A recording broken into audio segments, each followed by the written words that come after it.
ruined, because whenever you make a statement, you always have to add the DRX caveat, where someone just goes, oh, but what about 2022? Do you know what the best part is? When that happened? We have Pioshik on one side and Beryl on the other in this very game. So it's relevant, you know? We're talking about DRX, they're not here today. It's topical. Exactly, it certainly is. And so is the draft, because that's what's on the screen right now. So that's a topic, I'm pretty sure. The Vi going to be the first ban. Wow, we are hearkening back with a very early Vi ban. So, well, I was going to say, what are your predictions for the red side bans? We're starting with the A. Ape? Ape? I think Ape's pretty good. I like AP. I'm getting a bit AP. So the Pantheon next. Would that be AP or Appy?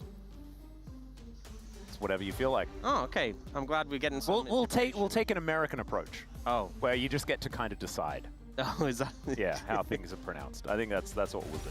Yeah. As the Pantheon? Whoa, they're denying us the AP? Or the API? Or the whatever we've decided to call it? They've ruined our fun, which, quite frankly, I'm a little upset about. And now, D Plus obviously banned the Yanara, but where's the P? They can't finish it. Well, they're not... Poppy, just ban Poppy. They can do it. They can find a way. They can fix it. They can handle that. So, yeah, the blue side Pantheon, a little bit of a rare one. It's going to be 8. Some of the picks that are left open and available, we haven't seen any top lane bans yet. Aurora open, Gwen open, Rumble open. Poppy comes... Oh, what? They denied it again! Okay. No P champions allowed. This is AP assist or something. As the Annie, as we're going to go with Aya. Okay. Well, they can make up for it by banning... Okay, who do they have to ban next? What's another Y champion? Why don't I have a Y champion in my brain? Yorick! They have to ban Yorick and then Anivia, and then we're totally on board. Never mind. Okay, wait, they're going for Rumble, but Aurora's open, and Shu has been pretty great on it, so he will just lock Aurora in. Okay, and then Wukong as well. Yeah, Aurora, Wukong, pretty strong. Wouldn't a first pick Wukong be relatively good for the DN Freaks? It would have been relatively good. Okay. Actually, looking at the Orianna, though. Okay, D+. Okay. Showmaker has been gravitating towards this one quite a lot. Yeah, I mean... Orianna Wukong is a lot of power as well. Did see Faker take down Gen G with his pick? He did. Whoa. On? Or not? Oh, no, on is. Okay. We have seen On into Rumble, and it's generally like Weather the Storm and become, well, the Lord of the Storm. And then they're going to go Trundle to deny the Trundle, so you can't shred the... But then where's the Wukong? That gives them Rumble, Wukong. They could just go like Rumble, Wukong, Orianna. Or Orianna, yeah. Yeah. Just pick Wukong, Lucid. No, don't just pick... Okay, well, the Orianna is going to be locked in. See, the weird thing to me is that I don't think, after DNF picked Rumble, I don't think the Ornn was ever under threat of being denied. Yeah. I don't think they were going to take the... And Talia was up. Yeah. This is DNF getting a lot of what they want. D+ looking to go for the Nocturne, which is even with the Orianna, or is it the Jarvan? Wait, if they do play the Orianna Nocturne, maybe it's just like, it's a gigantic like fake out from the DN Freaks that they've been putting into effect since the start of the season, where they've been picking Orianna Nocturne over and over again so that their enemies can lose with it. Mind control. It's beautiful. They're not going to fall for it, as the Jarvan is going to come in instead. Well, I definitely would say that I feel like DN Freaks have gotten what they wanted. Yeah. D+, you know, they've gotten good engage. They've gotten the Orianna, which Showmaker's comfortable on. Definitely feel like an AD carry, a hyper carry to sort of follow up, and this is good, but you have a lot of engage threats you have to survive against. This is a catastrophe of a draft. I'm just going to go out and say it. We do know that D+ have been playing very well recently, but I feel like they've also been drafting pretty well on top of it.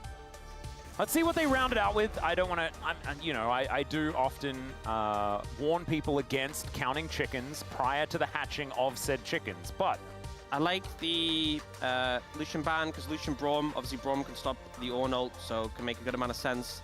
I do think the Rakan, a little bit concerning. Yeah. I think maybe DN Freaks ban the Alistar. Alistar comboing with the Orianna is pretty scary, pretty spooky. And something that Beryl has been gravitating towards. It instead will be a Corki ban to start things off. I think Corki's I mean, he's been really strong recently, so a great denial would have been a good pick on 4D+.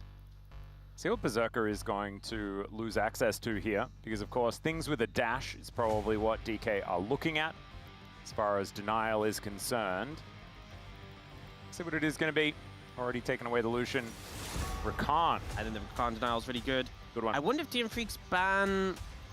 I mean, Sivir could have some challenges into... I mean, I think Sivir's okay, actually, but the thing is, you can't pick Sivir yourself as DN Freaks. Because the enemy team's got a Jarvan. So Sivir could be a good pickup for D+, that maybe we're not deny. Jhin could also be okay. Although we don't really like Jhin too much into, like, Rumble to the air, because you can kind of either equalize the ult or... Also, you'd have no damage with a comp like that. So maybe not. Maybe the...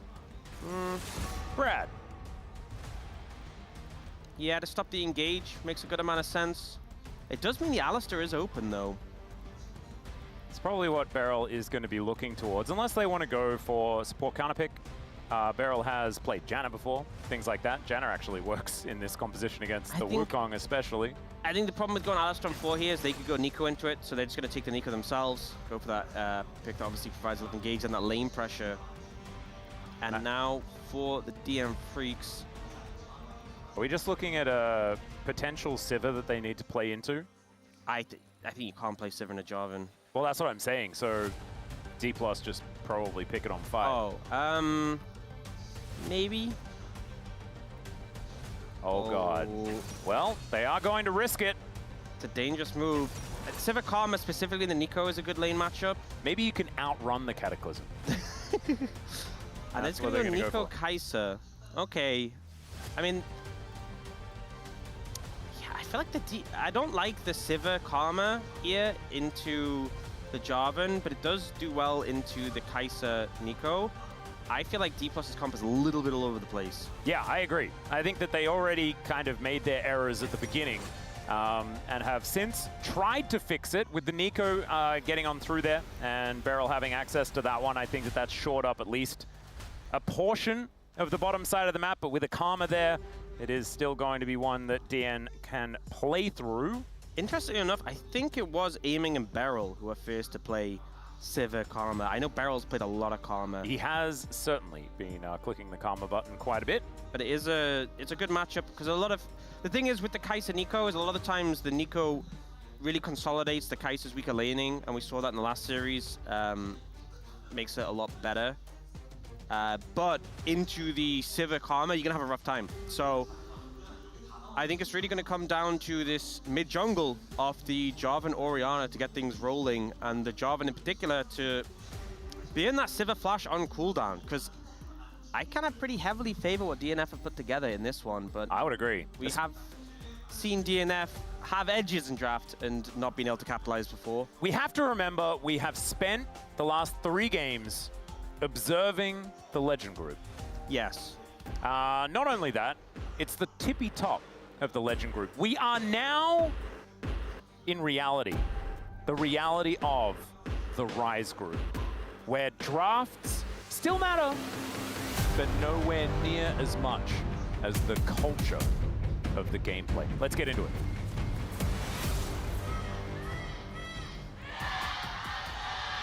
소환사의 협곡에 오신 것을 환영합니다. All right, here we are, ladies and gentlemen, onto the Rift for game number 1 of our Rise Group treat here. DNF versus DK.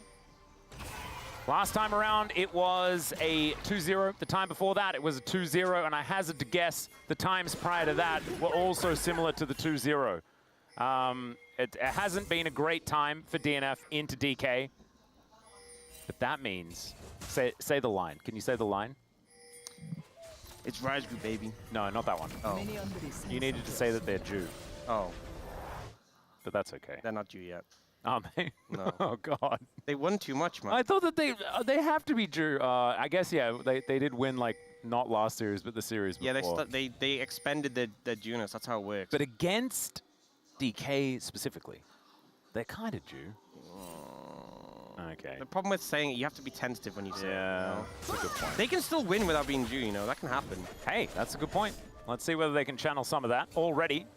Berserker hits a very nice Boomerang Blade towards Beryl. And his aiming is going to be shown up.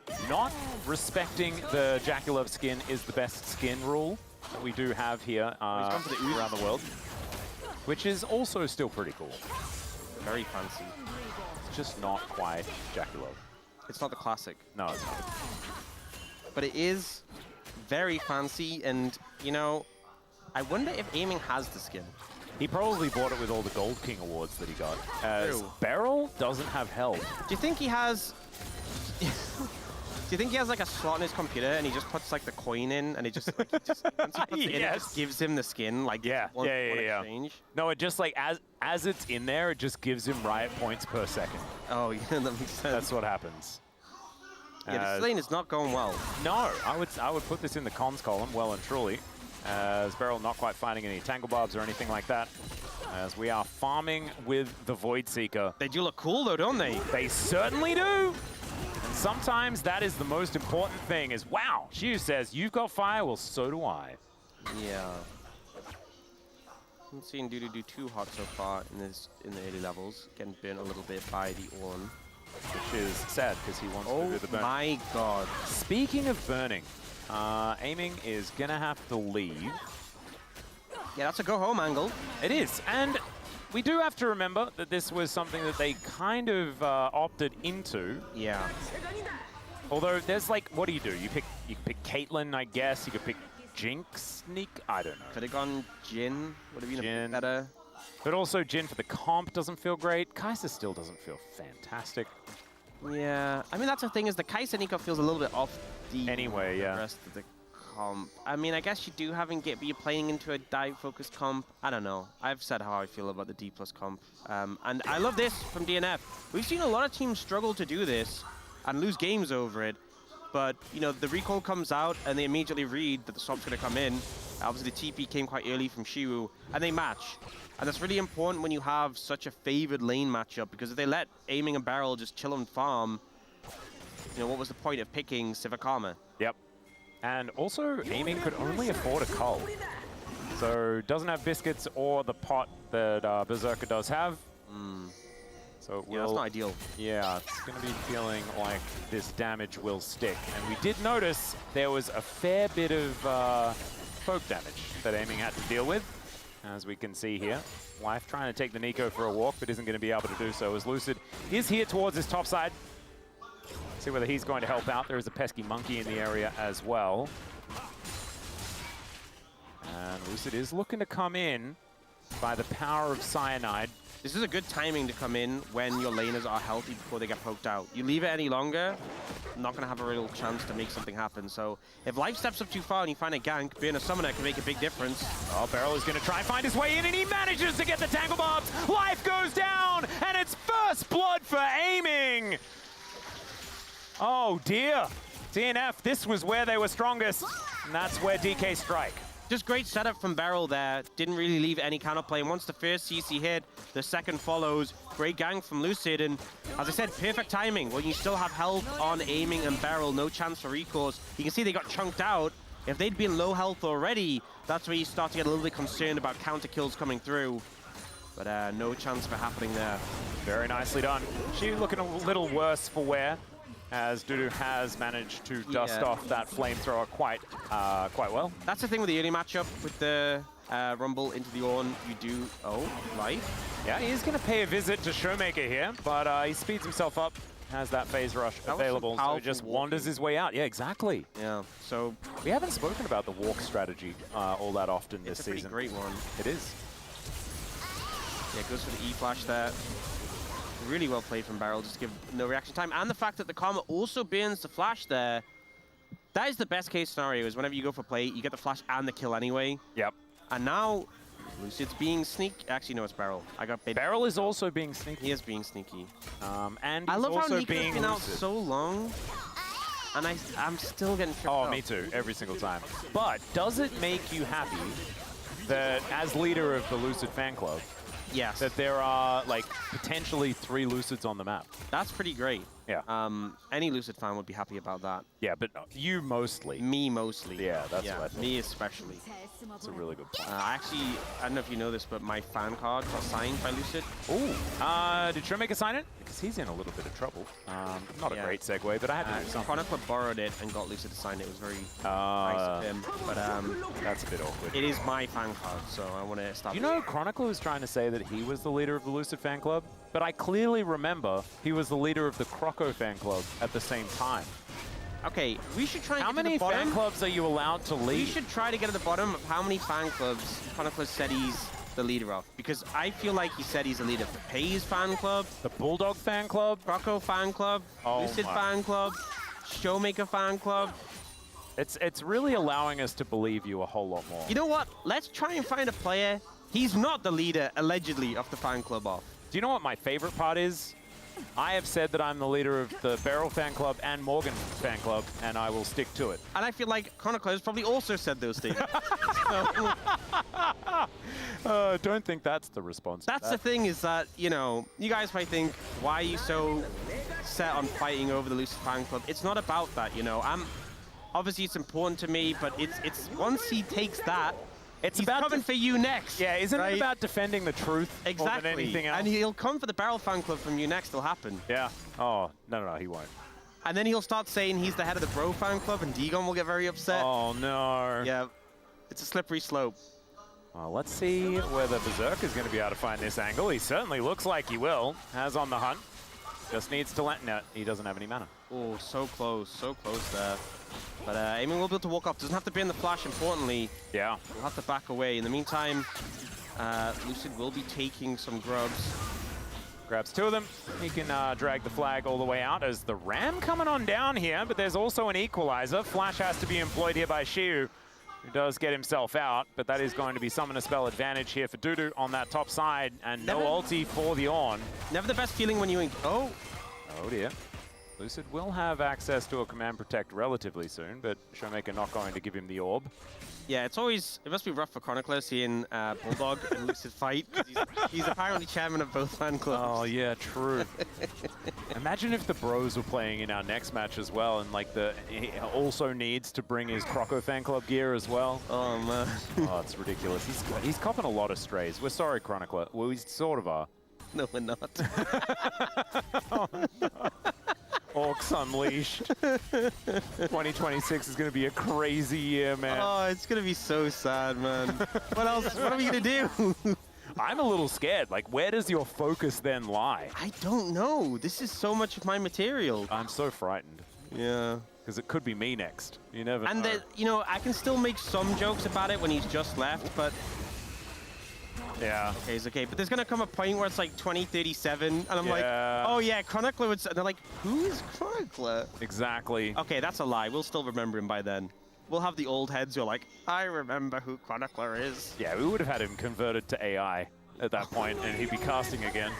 I'm sure that's what'll happen. People hate that comment so much. I like And after we've been spending this entire time insulting, that's going to be the one that That's really the one that sends hits him over the edge. most. Yeah, got him with that one. Oh, man.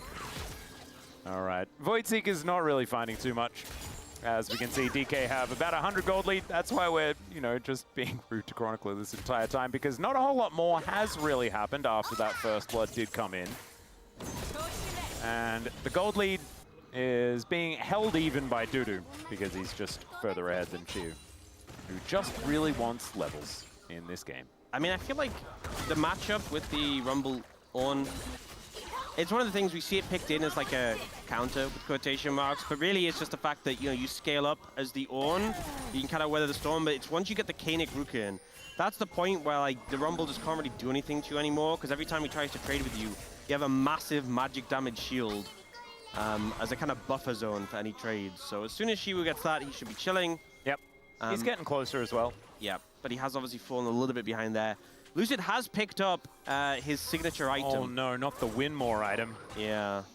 He's also another Demacian champion.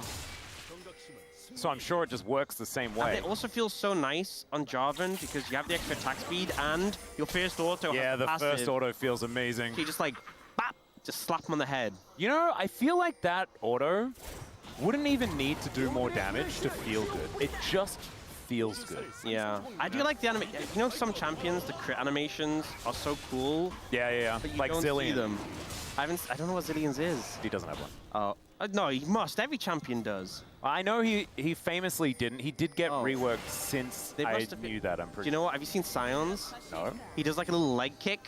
He does like That a is- little leg kick. Oh my god. Someone did a video where he had loads of attack speed. Wait, He yeah. had loads of attack speed, and he had loads of crit. He's just and he doing looks that like, dance. Yeah, Oh my god, it's so good. Rels, she does like a backwards like hoof kick. Oh yeah, like the bucking horse thing. Yes, it's great. There's bucking pants though, isn't it?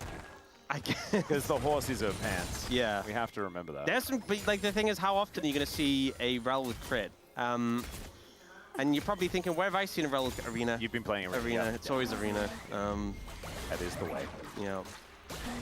You know, like, I like Arena and all that, but it has made researching my my players very difficult. They're just all playing Arena. No, like, I don't even think Canyon is trying to keep an account in Challenger anymore. It's only Arena. Yeah. That is all he cares about. It's, you know, I remember the Shy saying how, Oh, should I make it? I remember the Shy saying how he used to play a lot of ARAMs, and he thought it was a great way to, like, give mechanics on top. I feel like Arena's the new ARAM, where it's just Oh, like, yeah. you know, if you can kite with, like, 7 attack speed, you know, and you're playing against, like, a Ziggs who just, like, 500 ability haste on Qs, then, Yeah. like, you know, you can kite. You're actually just playing a bullet hell game in League of Legends. Literally. That's how it feels sometimes, so... It's a lot of fun. Yeah. But it is difficult for research. It is, yeah.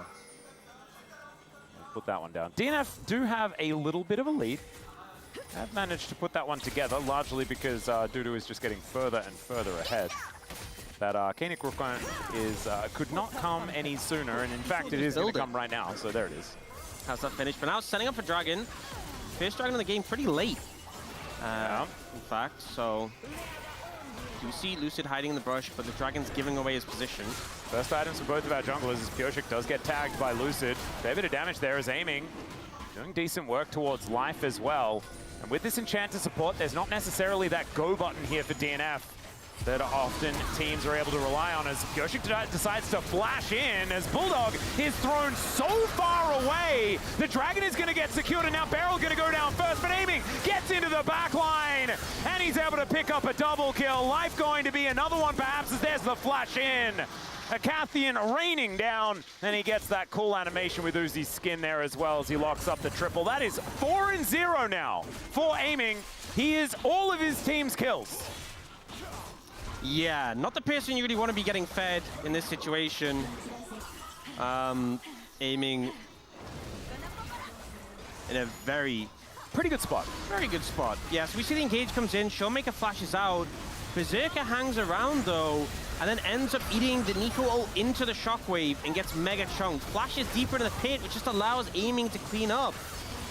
And I think that's the thing is that, you know, they don't catch the Orianna with the initial engage. They do end up getting the Dragon, but it feels like the focus from DNF a bit too much on the Dragon, whereas the focus from D+ was very much on the fight, and we're kind of seeing that pitfall off the Sivir into the Jarvan. Yeah. And you can see Berserker didn't really want to flash out the Cataclysm, and then just ended up eating everything. And it is a pitfall, like, quite actually, isn't it? Because you don't, it's not like you fall into a pit, you're just, a pit is built around you. And that is where you exist, and you just have a horrible time. Yeah. That's how it's kind of, how it's been. And the thing is as well, it's like, you also have the Talia and you have the Karma. There's just a lot of good targets to Cataclysm. Some games you feel like the Jarvan's like, okay, you really picked that here. And then this game, I mean, the only thing that's really the negative is that the Unraveled Earth can be a bit of a pain point, and Wukong is a little bit finicky to deal with. But other than that, it's like you have 3 squishy targets that you can just Cataclysm. Yeah. If they're without Flash, which they currently are, you just trap him in. And even that, Lucid ulted him when he had Flash, and it's kind of like, okay, if you flash away, I'm going to follow you. So he just... And that's Just did, yeah. Yeah. So...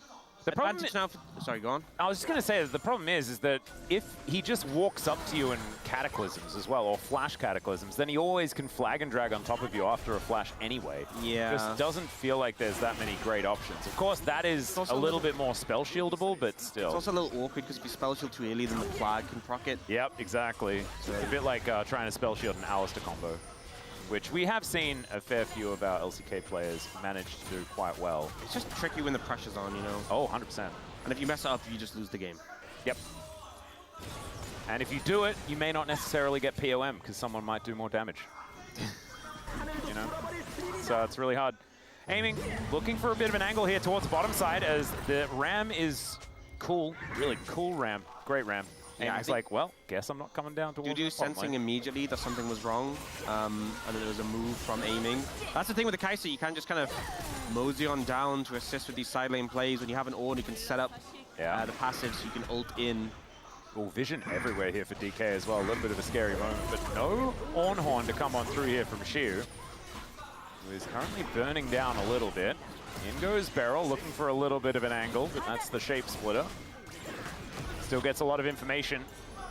As Dudu wandering over a ward, there is the wall down, and Beryl now potentially out of position, and the Pop Blossom not going to do anything at all. Some interruption coming on through, but that is not going to be enough here as DNF pick up the eye, and now look for Lucid and aiming. Dudu also wanting to burn down Xiu, who does have a turret here up and available, but he'll miss that cannon, and that doesn't feel great at all.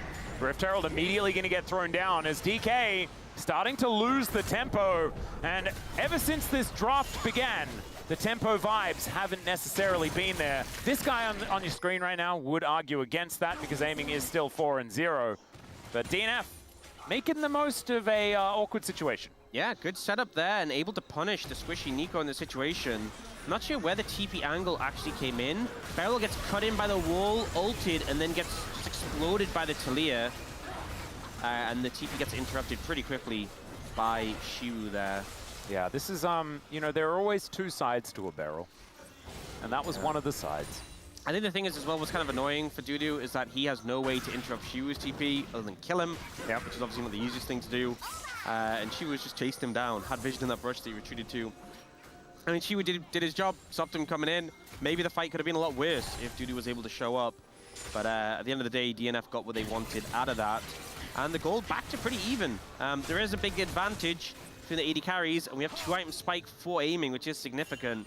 But that Rumble is looking very fearsome if he does show up. The big raptor. Just gonna take the big raptor. Lucid. He's like, no, I'm already on my way. I need to get to this dragon pit. And to be perfectly honest, he does. As that one's gonna get started up. Beryl just looking for some angles here, but that is a lot of vision surrounding this dragon for DK. And they will be able to secure it. Mountain Soul, pretty big. Oh yeah, that's a scary one. No double dragon, as DNF were able to take that first one, if you remember that first team fight.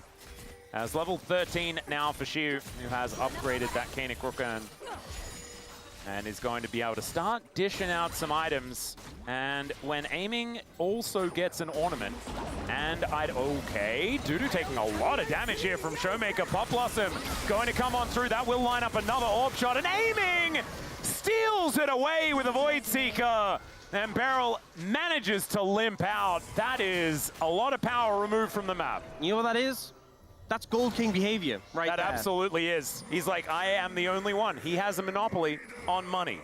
And it's a good thing to have a monopoly on. Just times it perfectly, picks up the kill, barely participates, but he's there enough to get that and move back towards mid to pick up a wave there. Is on a ward here. Oh, okay, I thought maybe there's an angle where Bulldog will look for him, but instead he's just moving towards top. Yep, she was just knocking down this turret with his little hammer. Yes, so there is a Kai'Sa-sized problem in this game that DNF have to solve. They do at least have the Sivir that, like you've mentioned previously, is going to struggle into the Jarvan, but does, if she's left unattended, do a fair bit of damage. But Showmaker is doing a lot more than I expected. I believe he went for the Archangel's build as well, which is often a little bit disappointing. But that initial combo certainly cutting the Rumble up. Yeah, Archangel's on a rod. I mean, didn't go like Roa into Archangels, which you saw. Yeah, haven't ever really liked that one. Definitely a lot more of a slow burn. And the thing is, the Archangels gives a good amount of AP once you've completed it. It's just a bit slower to get going. Now with Shadow Flame, he is chunking. A lot of burst available from that Orianna. And just went and bought all the AP possible as well prior to that. Just got as many of the books and the rods and things like that. Yeah. Beef up the... Of course, raw AP on an Orianna, always better just because you have the shield as well, which does also scale. We have rods, we have books.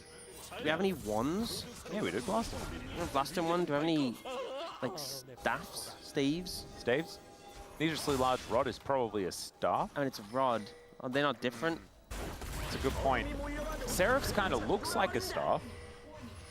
Why do you need it to specifically be called a staff? I'm just trying to. What about the staff of flowing water? That is a staff. Yeah, you're right. I think we could say that that's a staff. Okay, I was just gonna check. You know, I'm not as well versed. The void staff is probably a staff.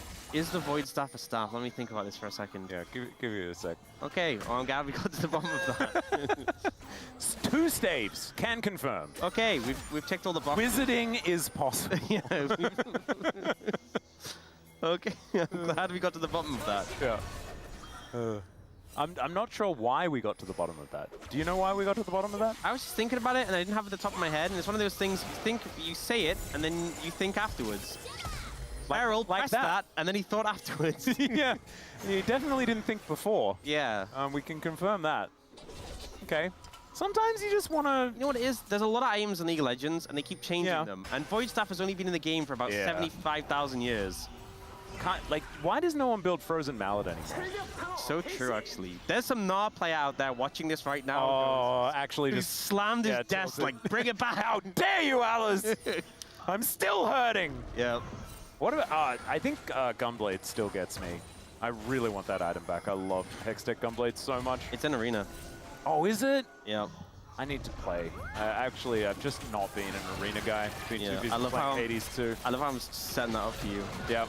All right. Well, now I have to, because now I can finally build my Gunblade again. There you go. I love how they're just starting this up. They are. Why not? DNF have been pretty good at committing to objectives and then taking them, but DK do know exactly what's going on the Redemption to heal them all back up again. As Lucid is in the area, it's likely to be a 50-50 as the Shapesplitter actually trying to eat some of these harpoons, but down go the rocks, and there is the Otacon for DNF. Aiming is in the mid lane, just taking a turret. The bottom lane outer does go down as well. DNF got what they were looking for, but at what cost, ladies and gentlemen? As she is also going to stop all of these backs. Lucid also going to make sure Life isn't going home. Showmaker is still taking it in a turret. Beryl is just going to die, but I think that was his plan. Life also just goes into a Cataclysm here. Shia trying to get himself out. Won't be able to flash because he just used it. And Showmaker, get to work, buddy. This is what it was for. I think that's, I'm going to call that weird. I think that's pretty weird, you know? I think they're pretty happy with that. They find a window to start up the Atacon. And Deepos unable to contest. Lucid very nervous about approaching into the Talia. The Unraveled Earth, a big threat. And Aiming and Showmaker just weren't there, spread across the map. Showmaker didn't have TP. So it just ends up being a pretty easy pickup, and then they try and just chase them down, force some summoners, give Showmaker time. Beryl steps up a little too far, instantly dies, and then she was quick to follow. I don't think Beryl's going to win POM for today. No, I don't think so either. Not yet. But Deepos do retreat and get the dragon. It is only their second, though. I still think DNF just very happy with how that passage of play went. I was a little concerned when they started up the Atacon. We've seen that go wrong so many times, but the timing was good. It was. Worked out.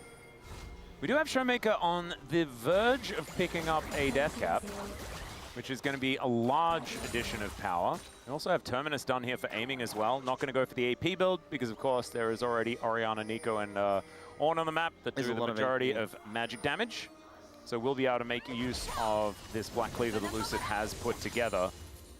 But I do feel like it's been a little bit lax on some of the decisions made in this game, because they have a 5-0 Kai'Sa that they just used to take an outer turret while DNF were securing Otacon. I just don't think that that's necessarily the best way to make that happen. You know, you saw Beryl and Shiru watching them take the Otacon, and they were all clumped together. Yeah.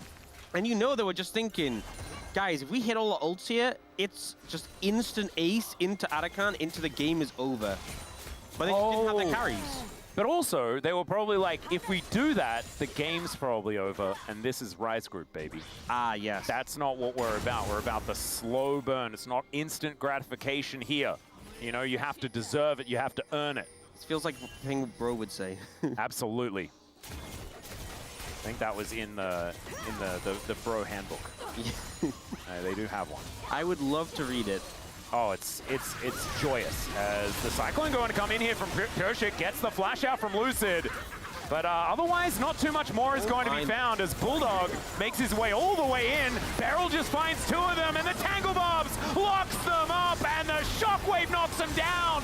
There's the Flag and Drag as well, the CC, the layering, it is perfect. It's like an onion. Down goes Berserker. He will be able to take Showmaker with him, but there's a knock-up from Shiu. That's for the early game Rumble. As DK will be able to now take this in a turret and then look towards the Baron. Hey, DK, catch. DNF start a fight on Lucid. Not the best target. I'm not. Just, I don't know. He just starts an engage onto a Jarvan who obviously isn't a target who's that easy to catch. And then Bulldog goes in so aggressively. And like, Purshik was already out. And then he gets ulted by Nico, doesn't flash, gets shockwave after, and the fight's just over. I'm just so confused as to why they... you still have Legend Group Brain. That's a mistake, my friend. One that we could understand you've made here today. Yes. This is, as we mentioned prior, Rise Group, baby. Actually, yeah, in the context of Rise Group, it makes complete sense. It's just Wednesday, man. You like, that's bad. I know it's Saturday currently. Well, I think that makes more sense, you know? Yeah. As aiming is going to find Dudu and the rest of the team. Have you noticed the turret remains say Uzi? Oh, yeah, they do. They're signed. That's really cool. I didn't actually know that about that skin. Is that only the ones he takes, or is it just any? Ooh, maybe. It's going to be hard to tell because aiming's the Gold King. So. I mean, I've just always thought that you should just only play Jackilov's skin, but maybe now, with the fact that he does get to sign the turrets that he takes, that's pretty cool. All right, the Ram going to come on through here, trying to zone as there's the double knock-up as well from Lucid as he gets into the backline, but Purshik is also buying a lot of time. It's a trade of junglers. As with the Baron, probably still going to be okay here for DK.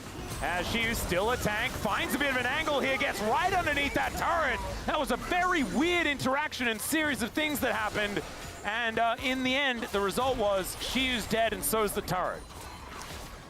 Okay. We're a bit fast and loose with our Barons today, aren't we? Hey, DNF.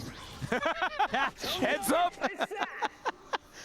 You don't need to be diving the tower here. A little bit unnecessary. Lucid goes so deep, and then the counter engage comes in from Purshik to buy time, and then Lucid just dies. And then she was like, hey, me Hold too. my beer. Man. I mean, it is cool. This is a cool play. The knock-up redirect, shockwave, but no one dies except him. Yeah. He's like, hey, Lucid, tell me how that shockwave thing went. Yeah, so... It was a little different because that was in the river, and this was under an inner turret. This is such a nice game. It's perfect. It's what we all wanted. It is still a 6,000 gold lead. They still have a couple of Barons for another 30 seconds or something like that. They're Aiming still very ahead. in the mid lane. Yeah. You know, which is also a little concerning because it feels like they're not learning a lesson. No. And that is the frustration of being a DK fan, and it always has. It's when will they learn? And the answer is never. They will forever be DK. Oh, look, it just rotated. Yep. Oh, it's actually so sick. Oh, yeah, and the bottom one doesn't have it, so it's only ones he... Yeah. So, like, tags it on his way out. Man, that is so cool. I wonder who's going to be the next Hall of Legends inductee. I know who you want it to be. I know. I'm pretty sure he's eligible, too. I mean, he's won 2 worlds on different teams. Yeah. He's won your heart. Oh, imagine the documentary. Trying to figure him out. What? Okay, so we have Uzi signing the towers when they go down. What would you want on the barrel skin? What cool feature would you want? I'd want it to just, like, whenever you die, it just pops up saying worth. That's what I'd want. Yeah. Something like that would be fine. Or I needed to do my dailies anyway. Or something like that. I'll quickly alt-tab or something. Something along those lines. There's certainly, I'm sure Beryl is going to come up with something beautiful when he's going to get there. As aiming, he can kill more than just Krakens now, as he has upgraded that one. And Shiu has an adaptive helm. Kind of cool. You mean a Jack show? Oh, sorry, it's adaptive helm in TFT. Oh. I'm pretty sure. Do they share the icon? I'm trying to remember. I'm pretty sure it is. I think they're a little bit different, right? They're just a little bit different, but like it's just I see them too small and I don't process it. Yeah, adaptive helm is a little bit different. I think I'm pretty my brain sure. is just not working. I was too busy thinking of what this Beryl is- would say this when is he died. adaptive helm. Oh, right. And actually, that's not even the one. So I think I have actually no idea. Let me see whether it's different, though, in the TFT one. Yeah. I mean, he is pretty tanky now, you know. Lacking a little bit in the armor department. Like, you get armor from Unending Despair and Jack Show. Yeah, Adaptive Helm is just mirrored Oh, Jack they Show. use Jack Show They actually icon just in used TFT? Jack Show, yeah. Wow. And I played a game. I managed to hit the Zac augment wonder we got just before the match. Oh, well, that's good. I was going to say, pretty though, psyched about it. she was lacking a little bit in the armor department, because although he has two items that give armor in the adaptive, in the Unending Despair and the Jack Show, Yep. he doesn't have like a Randuin's or something. So Doesn't it look like a helm that's going to make you more adaptive, though? I mean, I don't know what a Jack Show is. It so- doesn't look like Jack's shoes very much. It looks like a hat. Yeah.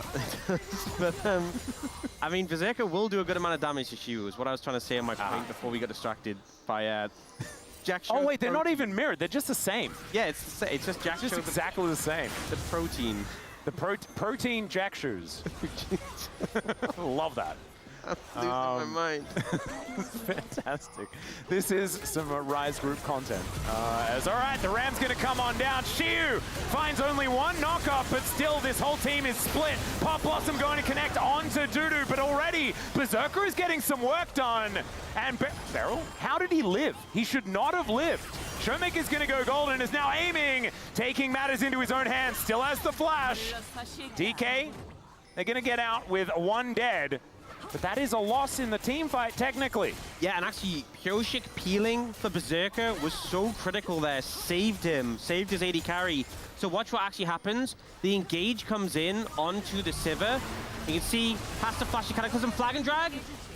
And then the Ornn gets interrupted by the Cyclone, otherwise he would have got knocked up again. So Berserker able to kite it out, and that DPS threat means aiming can't just charge him down.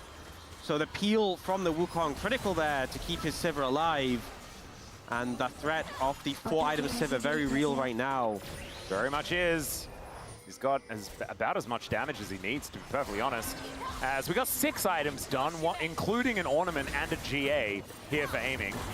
As Berserker is still cutting through Shiu. I mean, this is what I mean. He doesn't have. You need like a Randuin's, really. Yeah. If you're gonna cut down Berserker's damage significantly, when he has 4 items within an LDR, he does just kind of shred you when you have those. He did not need protein Jack shoes, man. Yeah, he has those half armor items. Yeah. Like the hybrid ones. Oh, there's a flank. Yeah, Bulldog gonna get put into the baby cage, and the Ram is gonna come down to stop any sort of follow-up. As you can see, Shiu actually going for it here, gets a knock-up onto life, and is not going to get snared either. So that is a dead Bulldog for the next 50 seconds. He does have teleport, but that is such a long death timer at this stage of the game. Yeah, it's still a bit spooky to go to the Baron because Equalizer's up, Cyclone's up. They will start it, but this is very fightable for DNF. Look at the low health bars on D+. Yeah, Showmaker is actually needing to be very, very careful here. Gets the Seraph Shield, but now that's going to be on cooldown. As Beryl looking for an angle here, doesn't get the Pop Blossom onto anything at all. Neither does he hit the Tangle Bobs. His aiming has said that he just wants to dive into 4 people, and it's going to be successful. Void Seeker will land, but he doesn't have any more killer instinct because he used all of it in that last fight. And whatever that was, it just worked. Main character Kai'Sa energy there from Aiming, just flies in, complete He confidence. couldn't have been more in the middle. Yeah, he was just He was like... Malcolm, straight up Malcolm into the team fight. And Reese wasn't there to beat him up, you know? Oh, bring down the replay. Yeah, Beryl comes in, does force a spell shield, and then she was getting beat up. He just flies straight in and just starts shredding so many things on cooldown. Flashing there just to delete the Sivir as well. Knows the only person who really has the DPS to cut through that Bloodthirster shield. Aiming doing exactly what he needs to there. And now Mountain Soul for D+. If you thought that Bloodthirster shield was obnoxious. Yeah, and also, if you thought that the Jack Shows wasn't quite doing enough, maybe it'll be fine now. As we've also, like, he's got the magic damage shield, he's got the regular mountain shield as well. He's also... Hugh is unkillable. He's approaching, he's building the Randuins. Once he gets the Randuins, that... And the Wardens is actually, like, pretty decent as a start anyway. Yeah. Oh, dear. And they were already like 10,000 gold ahead. They are still that, but they have even more now. I mean, in credit to DNF, they were doing pretty good for how far behind they were. They also got the Otacon. That was a pretty cool play. They did make the game interesting. But I think D+ are about to make the game over. You got to make the really cool Malcolm in the Middle reference as well, which was great. Hey, you opened up with it. So, yeah, the Reese one got me. That really, really did get. Maybe the reason, maybe his dad was actually cooking at the time, and so like Reese was there joining him or helping him out or something like that. That's why Aiming got away with it. Yeah, that makes Might have been the angle. Yeah, you hear they're gonna do like a reunion. Yeah. That's actually, I think, why it's in my brain, because I saw something about that more recently. What a great show. Oh, it's such a good show. That's a lot of our teenage years, or at least mine. Maybe it was your primary school. Not that much younger than you. No, actually not that much. As all right, the entire ring of these inhibitor turrets has gone down. And DNF, one last defense, one last chance to keep themselves alive in this game. One thing to remember, though, is that this is Rise Group. Anything can happen in game 2. They have to keep their mental intact, but this game is looking done and dusted. As there's a Cataclysm from Lucid, finds a nice double knockup. Finally, a Pop Blossom lands, and Beryl is going to die yet again, but Aiming is untouched outside of this equalizer as the Killer Instinct comes in. Bulldog not going to die to it just yet, but he has to come out of stasis eventually, and the Acathian is raining down to grab all these kills. Down goes the Nexus, and DK will take game 1. You know, I'm gonna be honest. Sometimes I've talked about an issue close to my heart about justice for supports. This was as far as away. This was AD carry. This was all AD carry. You know, Aiming said, "Look, guys, let's stop messing about. I'm carrying this game. I want to win," and he did. He literally just did everything. And I mean, yeah, D+ had a lead, but he just really was the driving force in those fights. Was ulting in like a bit of a psychopath with complete confidence. And Kai'Sa, for a long time, has been just one of his signature picks. Certainly has, and I think with a build like that as well, he had Bloodthirster GA. And then the Mountain Soul as well. Yeah. Did less damage than Berserker, but I think a lot of the Berserker damage was just spread across those bulkier targets. And Berserker, you know, she had a lot of health bar to get through. If Aiming wasn't there, Berserker would have looked good, but watching the Aiming was just on fire. Sometimes it's about where you do the boom boom damage, not the fact that the boom boom damage was done in the game. Yeah. Something that we could all, you know, learn from and live by. But, as I say that, it's probably still looking like a pretty good aiming day as far as POM is concerned. Time for us to take a short break. When we get back, the space going to break that one down, and then we will have game number 2, and hopefully after that, game 3. DNF, come on, get it together.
cooking up some crazy stuff, and that was when that was the best they've been at this entire year. And I feel like we're missing that. So Yeah. I think they should just start going crazy again right before playoffs. Isn't that the perfect Oh, timing it would to be. throw everything out the window? It'd be beautiful. Throw it all out the window. All right, last time. Such a bad influence if we were coaching. Yeah, we would not be very good coaches. Just like, oh, no, I think Tryndamere is really good here. Wouldn't it be funny if is never how you should lead? Yeah, no. Draft discussion conversation. Well, the Trundle is going to be taken away this time. And the Azir, obviously. Just very much targeting junglers has DNF been. Last time it was Vi, Pantheon, Poppy. This time it's Vi, Trundle. Poppy, I would assume. Oh, does this that mean is likely still a Yunara ban? D+ might go Ipe? Yeah, I think it should be Ipe. One of the Ps will need to be banned. Oh, they go App. Ooh, could be AP. We could get it. Let's see whether... Would it make you appy? It'd make me real happy, mate. Don't you worry about that. Okay. All right, the Gwen is going to be taken away. I'm sorry about ruining the language of your people. All right. Let's see what it will be. With the Gwen ban, it does kind of throw a bit of a wrench into the works. But it's still Yunara, right? Kind of has to be. Yeah. No, it's Aurora. Interestingly enough. Huh. So Yunara's open available, and you got to feel like, especially with how DM Freaks play, that they'll just slam it for Berserker. Remember, this is one of the picks that they got a big win on. Indeed. So it's a bit perplexing that the Aurora would be the ban because there's no Rumble. The Gwen is already banned. And they're still removing it. Of course, Bulldog is a notable Aurora player. I think they want to get Ambessa for Shu. That's a good call. But it's still, I feel like, not really the most weird thing. Annie makes a lot of sense, shutting down the Yunara. We obviously saw Annie Wukong do a great job earlier today, but obviously Wukong gone. So Annie's and Zhao comes through. So Ambessa now free for Dudu to pick up, if he would like to collect that for himself. I think it would just be a good pickup to deny it, honestly. Oh, Pioshik was thinking about whether or not he could justify it. And it turns out, oh, this is one of his big picks, and he is going to lock that one in. The Galio to come in alongside it. Okay, some strong skirmishing in the mid jungle. Yeah. Lee Sin not the highest prio of those AD junglers we see. But obviously understanding against the Annies and Zhao, you need some power there. And to no surprise, it is the Ambessa coming through for Shiwu. So a lot of priority from D+ around the top side. I don't think the Lee Sin would have been banned. No, I don't think so either. So they could have just taken the Ambessa Galio, I would have thought. But yeah, maybe scared okay. if they take the Ambessa, they would have played into a Renekton or something. Yeah. Which is now going to get banned. And what are you going to take into the Ambessa is the question. And what are you going to take into the Yunara as well as the other one? As maybe a Jhin or something like that for aiming. Not going anything too crazy.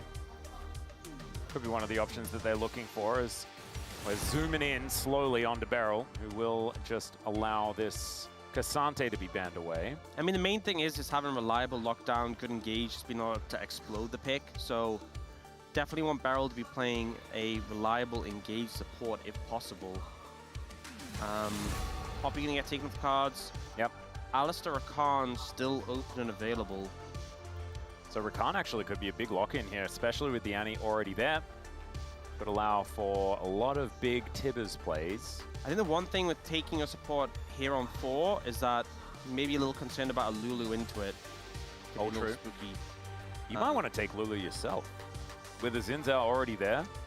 I just think the problem is into Yunara, you just won't have the pressure onto it. And yeah. Also well. I think you probably take AD carry here personally. And the Jhin is the pretty obvious standout as far as power level at this point in time. Aiming has had some decent performances on it more recently, but it's not exactly anything that we get too excited about. Yeah, it is his most played in round 3 to 5, actually, surprisingly enough, even though it's not a pick we typically attribute to aiming. But I think taking it here makes sense because even though you pass over, you know, first choice for support to the DM Freaks, it means that you don't end up in a situation where they get a free support pick aware of the matchup. don't have as much comfort, so they end up going for the Alistar. Time to flex Annie mid, pick Silas. Am I right? I mean, flex any support. And go. Sorry, yeah, flex Annie mid support. Yeah. Yeah. Yep, that's what I meant. Didn't really ring as true when Beryl I said it would wrong. do that. Of all players, Beryl is the I most know, he like, does have a bit of Tabe energy, and I always associate Annie support with Tabe. I don't know why, but I do. Maybe because he played it a lot when he was on Royal back in the day. So a very short-range composition from the DN Freaks. A lot of melee, and then the Yunara as well, who is a short-range pick. And it looks like Beryl leaning towards the Jim Bard, the kind of T1 special we've seen from them many times.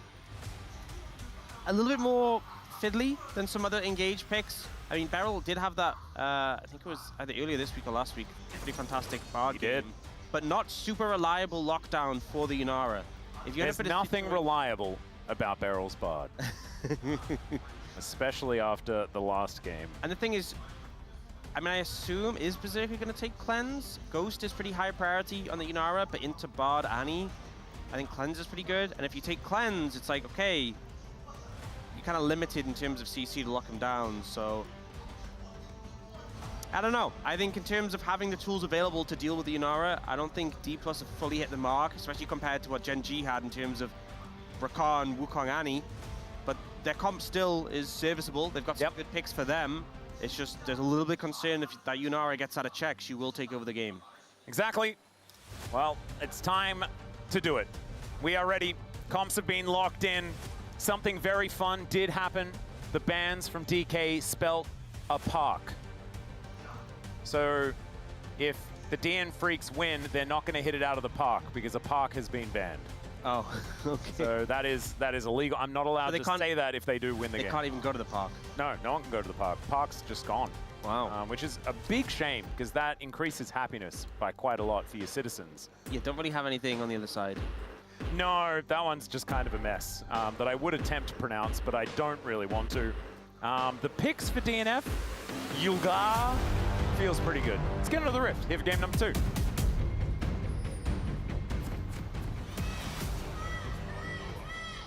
시한사의 학교에 오신 것을 환영합니다.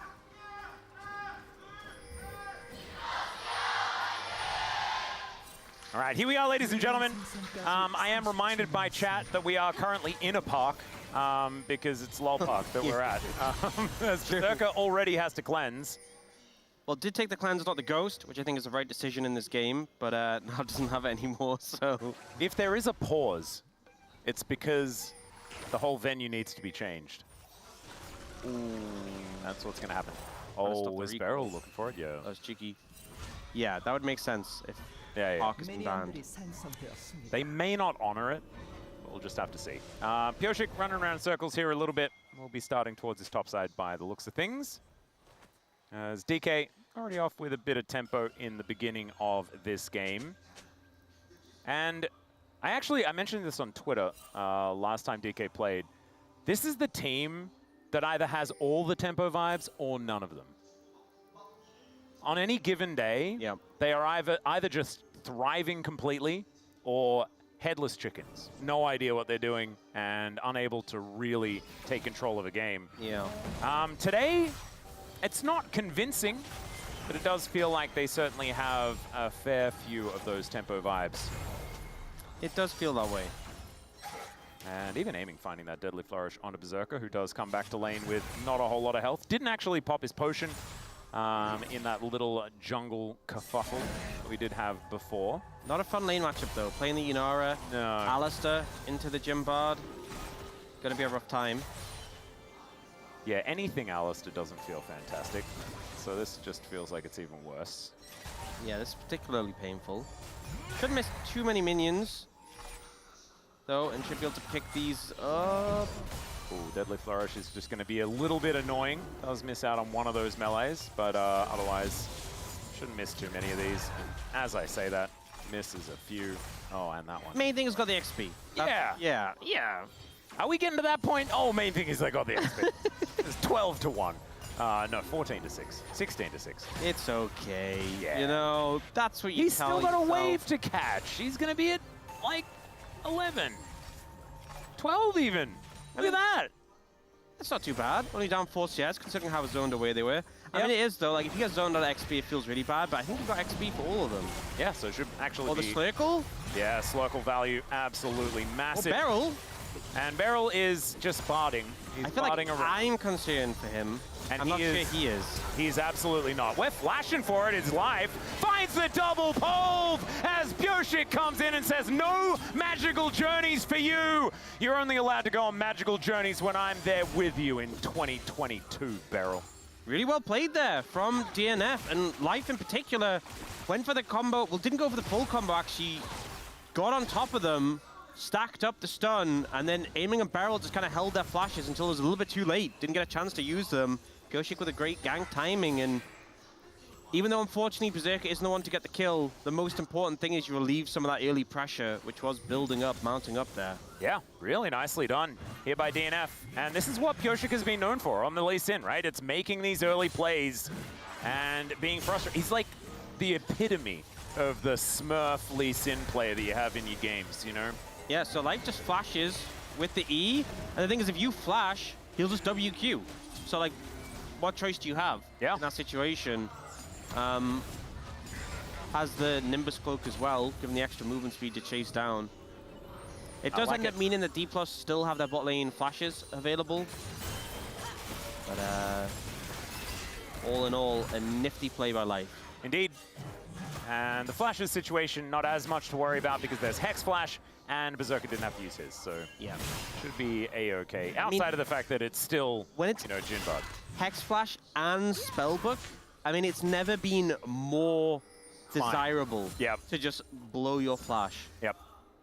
In fact, you probably should. You should flash out a fountain, I think. get the lane quicker. Yeah. Got to make sure you do that. Or just to send a message, flash in lane on the spot. Yeah. Just say like, hey, by the way, I don't have flash.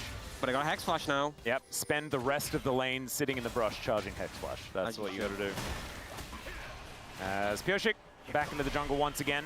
And him picking up the first blood is actually kind of big because it means that wherever he is, he's going to get a lot of value. How broken would Hex Flash be if you could have it as like a separate summoner? Like you could have Flash and Hex Flash. Oh god, that would be so good. That'd be so broken. It would be very broken.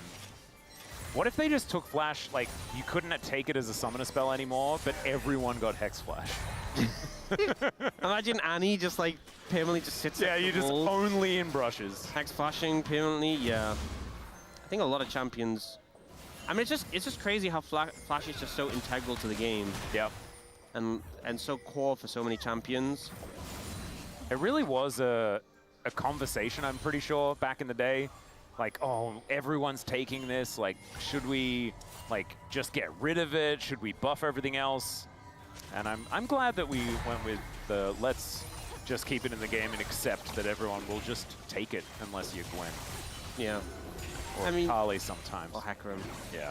I think it's one of these things where it's like a cool resource to play around, and the fact that it works so well with certain abilities and certain champions, obviously. Like Lee Sin is a great example. Who would you believe in this game? Yeah, there you go. So is Galio, who used to be another one of those really cool ones. Okay, that one was broken. That was very broken. Oh man, the Taunt Flat. Yeah, Flash. Yeah, Taunt Flash. You just channeled it in lane and just walked up. And the thing is, you didn't have to flash because they would just flash. Yeah. Level 1, you just hold channel Taunt, they flash, and you go, cool, you're dead at level 2. And then if they didn't flash, you just flash, and they're dead at level 1. It was it was so broken. It's actually just incounterable. So that's a good one to get nerfed. Don't need to remove the summoner spell completely. It's okay. Here on this bottom side, we're seeing that Aiming and Beryl are still doing okay, but it's a 200 gold lead for Berserker on the Yunara, and that is problematic here for DK. But you know who it isn't problematic for? Us, because we want as much Rise Group goodness as we can possibly get. That's what we're here for. Exactly. And so the Dan Freaks might be able to bring us there on the back of Berserker. Throwing them orbs around, getting something done. As I say that, takes a bit of damage here as the curtains are being called. Life, just being a trusty cow. Using his life? Oh, as a resource? Yep. He does use a lot of it. He does have refillable though. Yeah, he'll be alright. Has biscuits too. Oh, Beryl has his health bar at a position that I don't see it at often, which is quite full. Okay. Yeah, Cosmic Binding going to connect, and Life is not having a lot of his namesake right now. Tempered Fate going to hold him in position here. As aiming, going to just walk up, and that means the flash has to be used. That fierce stun was such a crazy angle. Oh, here's Lucid. There's Pyoshik. The taunt does come on down, but Lucid gets kicked back, and Pyoshik manages to make his way out. Now Bulldog trying to take on Showmaker here, but the stun will come on down, and DK looking a bit worse for wear. As DNF also limping away from that fight, but still, gank not going to quite work out as, oh God. This is getting a bit messy here towards this bottom side of the map as well, as DK trying to hold them in position. There's the flash forward, the force shot. Oh, not going to be enough. Gets the flash with the flourish. But would have loved to get a kill on the board. And now you're so low. He is super low as the Q is going to come on through as the teleport. Okay. Beryl just going back home. He has Meeps to protect, okay? Beryl's the player who's just like so likely to die for the cause, and that time, even that time, Yeah. he's like, I'm out. Yeah, nah, man. I'm out. You're on your own, buddy. They probably just saw the Q and they were like, that's a Lee Sin on full health. We had full information. I don't think they had vision on I don't even sure how healthy did the Q had Pyoshik even looked. come in. He sensed the tempo vibes that started to shift, and he immediately withdrew from the situation. Yeah. So this got very scrappy. Life came back in on low HP, and they're being chased down. Aiming goes for the flash, nearly gets him. The W comes in, it's flashed, and then Beryl just goes, my people need me. Yeah. Aiming even Channeled the it, Sonic Wave. yeah, he channeled it before anything. Like, he hadn't even seen the Lee Sin. He's just got places to Yeah, be. he's got places to be, man. He's a busy man. The Meeps were calling Yeah. from the base, and so he needed to go collect the chimes. He needed to collect the chimes. And it's all right, that magical journey is not going to get him exactly where he wants, as there is a cow. There's also Pyoshik, as this dragon going down lower and lower. Lucid, let's see whether he can lock that one down, as the exhaust now on cooldown here for Beryl.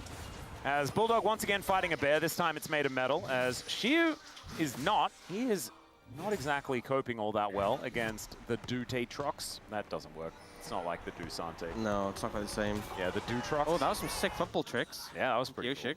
Yeah, doing some moves. Yep, some moves and stuff and things. I know all about the field sports. This Tibbers skin's kind of crazy. It does look very intimidating. Yeah. It's also just up in Bulldog's face, and he just can't kill it, really, so... He's kind of just trying to pretend it doesn't exist, which is very hard to do when it's so colorful. Well, Shiu still looking a little worse for wear, but it looks like Dudu not going to be able to go for a dive or anything like that. Having a look here at some of the stats, as it looks relatively even on our screen right now, but we know that Dudu has had a fair bit of control of this lane thus far. They got a bit of a CS lead. A 1 gold bounty. Oh my goodness. Oh, 2, it's doubled. Wow, that's insane. Oh, Oh, it's it's halved. halved again. Oh, wow, it's nothing. As in goes Pyoshik, out goes Pyoshik. That's okay, he says. All right, they need to kill Pyoshik though. He's got a 41 gold bounty. That's 41 times more than Dudu's. That's insane. That's Yeah. so much more. Whoa, now it's 52! Yeah, but Dudu's has actually grown to 2 gold, so it's about 36 times. It's still yeah. pretty large. Oh, but Dudu's got a 3 gold. Oh my good. 4 gold? This is absurd. Oh, it's out of down again. control. It's down again. It's 3 Oh, okay. 4 gold? This is still 20 times. We need to stop looking at the bounty. 7 gold. It's okay, there's nothing else to look at. You can feel free. 8, 9. This is going off the chain. Yeah, and actually, and people need us to read this for them because they can't read that on the screen themselves. So this is really important work for us to do as I feel like it's such a typical thing for an us cast where we just see something. see something shiny on the screen. We just- Ooh! Distracted. Oh, here's Lucid. As Bulldog not going to be able to punch any justice into I it. also feel like that's how Pyoshik's Lee Sin has been, where he just sees something shiny on the screen. He's like, ooh, Sonic Wave. Yep. Yep. I mean, he does kind of personify the Lee syndrome, you know, where he hits a Q, he is going in. I respect it. You know? Oh, yeah. He's made it work throughout his career. You were given 2 abilities for a reason. Yep. Game recasting, then what are you doing? No, nothing. I mean, you don't do that with E, right? You always press it again. Unless you miss it. But why would you miss it? That's true. I mean, you're not really going to be pressing it for any other reason. Oh, Barrel's hovering. Not going to quite find anything here towards the bottom side. As Berserker's still just happily clearing out minions. Kraken Slayer now done. And only a few minions left for that cult. I mean, there's a solid lead in terms of gold across the board, pretty much, for... Yeah? Apart from Barrel, obviously. Yeah, massive lead for Barrel. That is to be expected.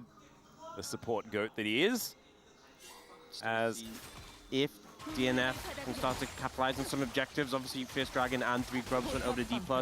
Do have Next Dragon and Herald spawning about the same time. See Barrel moving to try and get some vision set up around this Herald. Actually looking for a little bit of an angle here. Does break the chains. But Dudu, he has the item. I mean, Shiu's got the item that he really likes, but Dudu's item is a little bit too cool. The double Sundered Sky? Yeah, and it almost looks like triple, because Kraken Slayer kind of looks like it's in the same family of weapons. Yeah. You know, feels like it should have the same passive. Like cousins? Yeah. Like it's just a different archetype. It's okay. That was a bit weird. Minions being a little bit frustrating here for everyone. Deadly Flourish not going to quite do too much, as Pyosik able to tank it. And they are just going to mitigate any sort of aggression as Sork Shoes are built up here by Showmaker. DK wondering where their next point of attack is going to be. 50 seconds on the Drake, 35 on the Herald. But it looks like a gank in the mid lane, trying to catch the cow warding. Something like that could be the angle. As aiming will slink into the fog of war. It looks like Rift Herald is going to be on the minds here of DK. If it is a trade, it will mean that Feats of Strength will go over to DK because they do have those 2 objectives already strung together. Yep. Rift Herald probably going to be a good one though, because you can likely get Feats of Strength if you just use the Herald to knock down a turret. That's one of the best ones for securing the little boots. Yep. Oh. As aiming going to get exhausted. Nice flash bin there from Life with the exhaust setup. He's been pretty good at keeping up the aggression. Speaking of which, Pyosik moving into the river now, as he did land a Sonic Wave, so that means he has to press Resonating Strike. As Lucid just going in, already down to 50% health as this is looking rough. He has to flash, but the flashes are all there. Tempered Fate to allow him to live a little longer. And does have that broken item, but he is just going to get taken down. That is Feats of Warfare here for DNF, and the Yunara getting a kill. Oh, this is looking so good for 3 games. It is looking very good, especially the gold going on to Berserker, and now should just be a Rift Herald pickup for DNF. Lucid trying to make something happen onto the Yunara, but not the easiest target. Berserker had the ult as well to give access to that dash. Yeah, they also have the global advantage as well, as Dudu not going to be allowed to go home. But I don't think they're going to be diving him or anything like that. Rift Herald does go over to Pyosik. Let's have a look at this play one more time. He just tries to dive in onto Berserker. The problem is you just don't have the reliable setup. And there were all buttons available and things like this. Then the ult comes in, which doesn't actually really help and just kind of ensures Berserker's getting the kill. The stun didn't connect as well. This is what I mean. It's like, compare this to when they had, to the last series, when there was Annie, Wukong, Rakan. And when you wanted to kill the Yunara, it was like, okay, dead. Yeah. Not really the same level of engage here, and it's a little bit worrying. Well, Double Dragon does come in, and it's Infernal Soul this That is a good one. It's not too bad. Allow them to do a fair bit of extra damage in this game. Meep slap out there from Beryl, avoids the Slurkle and the Sonic Wave as Pyosik just going to drive Shelly into this turret. Not going to be able to take it completely, but gets very, very close. Yep. So they're going to try and push for it right now. Yep. Berserker Wings should be able to get a couple of autos. There it is. Yeah. They had Dudu and Bulldog in the wings, just roaming down to make sure. Yep, that is Feats of Strength as well. So very nicely done here by DNF, upgrading some shoes. Showmaker finds a stun, puts down a bear, and is able to run away from Bulldog went for the taunt and missed the cannon as a result. Oh no. Felt really bad. But he might be able to get a Tibbers. And that's worth maybe not quite as much. Not quite as much at this stage of the game. Okay, that is a public execution here on Dudu is aiming. We're gonna try and get some damage down himself. Shu, will he get pulled back? There's the flash in, but my God, the healing is disgusting. Just not quite enough to get through the curtains that have been called. Oh, that's just, he just gave him 50 gold, Showmaker. And now he's tagged by a Slurkle. As the redemption comes in, Lucid in so much trouble, and he'll get taken down as well. A huge dive as Life is just taking control in this game. He's doing so much, you know, having the Alistar there to dive, so easy to make it work. Lucid trying to protect his mid laner there, and they just both end up getting caught up. And now DNF with a pretty sizable gold lead, and so much of that gold in the right spot on the Yunara. We see here, Root connects.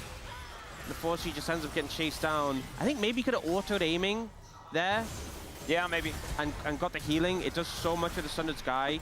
I mean, you saw how much he healed off Shu. If you went for that initial auto on aiming and then away, I think probably would have still died in the longer play, but maybe would have survived longer. Here, though, there's nothing they could have done. They were dead. Yeah, they were very, very dead. Life also, Unbreakable Will, means that he's able to tank the turret for days, never under too much risk. So, DNF in a really good position to win this game. 4,000 gold, their lead, approximately. They are missing out on some dragons. That is something, I guess. And Otacon going to be up in 1 minute's time. That will be the next point of contention on this map that our teams will need to prepare for. It's on the top side of the map, and both teams kind of leaning down towards this side of the map instead. Well, right now, Lucid in position, tagged by that Slurkle. As in goes Pyosik once again. Gets the kickback, looking for Showmaker here, but I don't know whether it's necessarily what he wants, as now the Jhin is going to open up, and Pyosik takes the first 2 bullets. Bulldog gets tempered faded for some reason. I think they were tempered fading to stop them from blocking the shots, but unfortunately Life was there to block. Didn't get enough of them. But you can see Pyosik going for the highlight play, wanted to kick barrel into his team, and then just, he scored a goal. He did. That was it. He kicked them between the posts. And that's why you use that skin, you know? Yeah. As I guess that goal has a net, but, you know, it's about the same. All right. Yeah, we've all played on a field where the goal didn't have a net. Ah, that's a good point. When we're younger. Yep. That's a lot of maintenance in them. They often just break. And then someone has to run back and grab the ball after every time. So when you put a screamer in, you know, has to go run and get it. It does get annoying. All right, Shu and Lucid throwing out some Krogs. And the gold lead only extending here. DK looking for a bit of an angle around this Otacon. Shu will be able to put down some control vision. And is there a level of hope? Because I'm looking at this and I'm seeing that DNF's composition is still just going to feel great. Yeah, as this game goes on. I think DNF's composition feels great as the game goes on. I think Yunara is super strong as a carry. I think they're going to scale very well. But there's a big caveat to all this. Oh. It's Rise Group. Yeah, there we go. Well, let's see whether this Otacon is what the DN Freaks want. As Showmaker is running up the river, or swimming, or something, as Shu looking to try and dash out of the way, but finds the public execution, then trying to get back to the rest of his team as the Tempered Fate to try and buy some time, as the Ambessa somehow lives for such a long time. The Galio is still going to come on through, though, and Lucid not going to be able to heal himself up enough. There is the curtains being called, but it is curtains for DK. Is that a quadra-kill? Yes, it is, for this Yunara. And it is almost a sweet guarantee that we are going to 6 games this evening. I feel like the fight started a little bit slowly, you know? It was kind of a ramp-up sort of fight where initially D+ survived for a good amount of time. Shu took taking a long time to go down with his ult to reposition, this ult from Beryl as well. But eventually Berserker's just really easing into it, finds a window to move forward, and then just starts shredding here.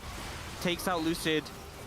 Oh, man. Moves up on Showmaker, moves up on Beryl, explodes both of them, and then gets into aiming's face. And yeah, we talked about maybe the lack of tools to deal with Yunara. That's the thing, you leave this pick open, I feel like your full comp has to be focused around, can we shut this pick down? Exactly. And I don't think DK have those tools available. They certainly do not. So a little bit disrespectful there, but they are getting punished for it, which is certainly fantastic here for DNF. As back out onto the Rift once again. And I mean, 6.5k, surmountable is, it's not looking good. He's left the building. Yeah. It is, in fact, in surmountable, unfortunately. Well, yeah, would Surmountable be in the building then? Because he's in Surmountable? Yeah, I guess he's in. We'll have to talk to Surmountable. We'll have to figure it out. It's very convoluted. We say his name all the time. Yeah. And yet, we don't know anything about how he is. as Beryl, oh, the fake out. Everyone's asking where is surmountable, not how is surmountable. Well, are we asking how is Beryl? And the answer would be soon to be dead. How does he feel about that? Not entirely sure. But I think we know. I think Beryl's fine with it. Yeah. As we can see in the player cam, expression has not really changed. He's playing body. If you got to pick up chimes, he's happy. Yeah. You know, that's his. I think he did get a few chimes there in his little excursion. I think his objective often does align with winning the game, but it doesn't always. No. Right now, his objective is collecting chimes because I think winning the game, it's a little bit too much off on a tangent. It's a bit too. He's like, you know what? That's way over there. I'm just gonna focus on this. And I think it's the right call. Maybe what should happen is like it should be got the chimes though when he dies. Yeah. That's the. If he collects enough chimes, they do scale infinitely, right? True. There you go. As public execution going to come on through. Bulldog flashes away though. She looking a bit worse for wear. That is a big burst of damage, but nothing that's actually going to get too much. Still, Showmaker does take an inner turret towards the bottom side. That might be something. Somehow there's no bounties up, even though it's a 6,000 gold lead here at 24 minutes. Pioshik comes on over, looks for Beryl, finds the kickback angle, doesn't quite get him over the wall, but gets him close enough to Dudu to make sure that the Bard is once again dead. He had someone that he needed to have a chat to in the Beyond, and he certainly has an opportunity to do so yet again. That felt a little bit personal. Pioshik just kicking his own teammate into a wall. You know, I'm not going to read too much into it. Yeah, this play, actually, this looks like for a brief, slight moment, maybe you see Berserker take some damage and you're like, oh, that was a big hit from the Jhin, and then you realize that nothing's going to come from it because Lucid's dead, Shiwu's low, and Showmaker's not even there. No. And here, yeah, Pioshik goes, you know what, Beryl, take that. And he did, he took that. He did. You can say a lot of things about Beryl, but you can't say that he's a coward.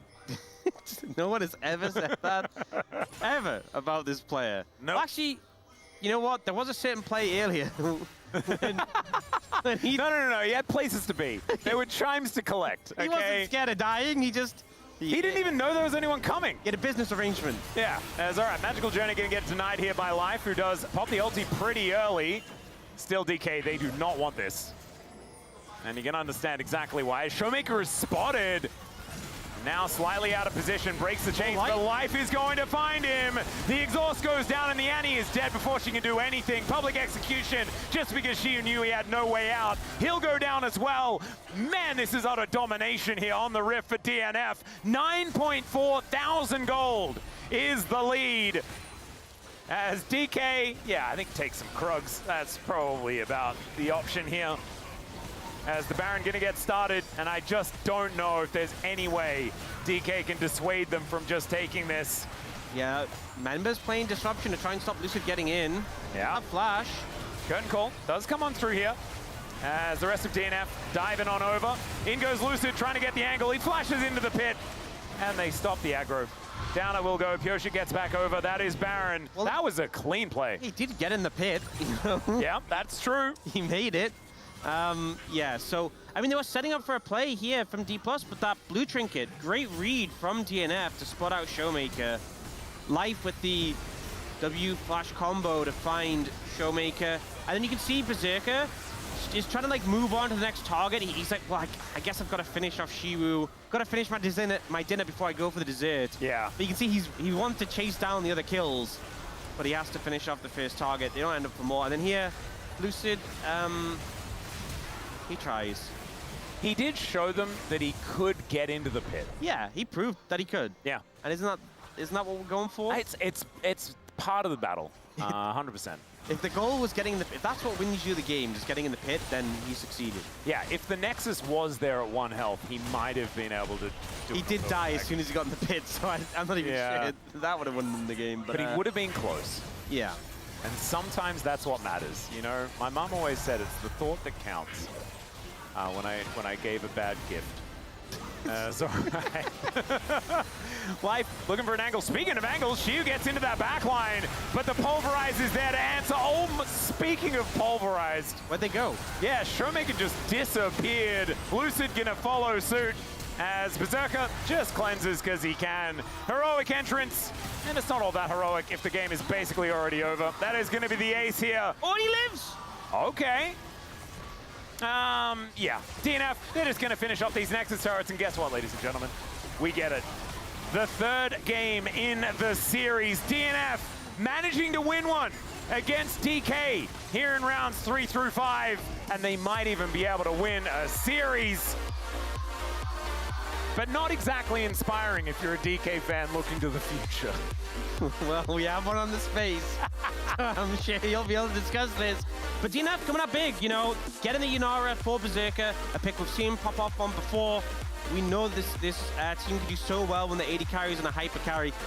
How happy that fan is. Oh, yeah. But also, Bioshik on the Lee Sin. He just popped off. You know, he followed every cue, he followed his heart, and it worked. The most diehard DNF fan ever. I swear we see him every single time, by the way. He is very, very dedicated, much like that other guy that was demonstrating all of his DNF tickets. But now, Ox, it is time for us to take a short break. But guess what? We get to come back for the 6th time tonight for game number 3. First, the space. See you soon. Never mind. We're going to bring this one up instead and have a look at some of the stats. There they are. The music kind of, it kind of ganked me. Yeah. That was some big damage from Berserker. It was. Yeah. And the gold graph, so smooth.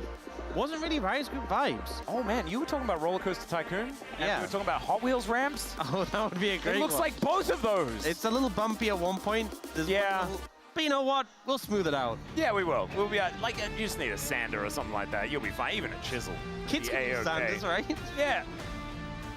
On that note, we're going to go to a short break when we get back to space, and then game number 6.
한번만 유지 유지해봐. 난 괜찮아, 괜찮아. 살짝 빼면서 살짝 빼면서 앞에서 마크 해줄게. 확인 확인 아건 봐줘. 카메라 뒤에 근데 앞에서 버릴래, 이거? 버려. 애니 원래 애니 노플. 3초 지켜. 쭉 가봐 질러 궁대 궁대. 꺼내려요. 끝봐서 이거. 바드. 바텀 하자. 어제 유나람이 안에 황호죠. 세긴 하네. 몰락이 안 좋긴 하다. 피판 10. 뭐야? 나 이거 어떡해? 좀 내긴 해? 죽은 거 아니야? 어떡하냐? 허허허허. That might solve some issues for them. Yeah. But Jarvan is also not available as well. Sivir is also not available because that was picked into Jarvan.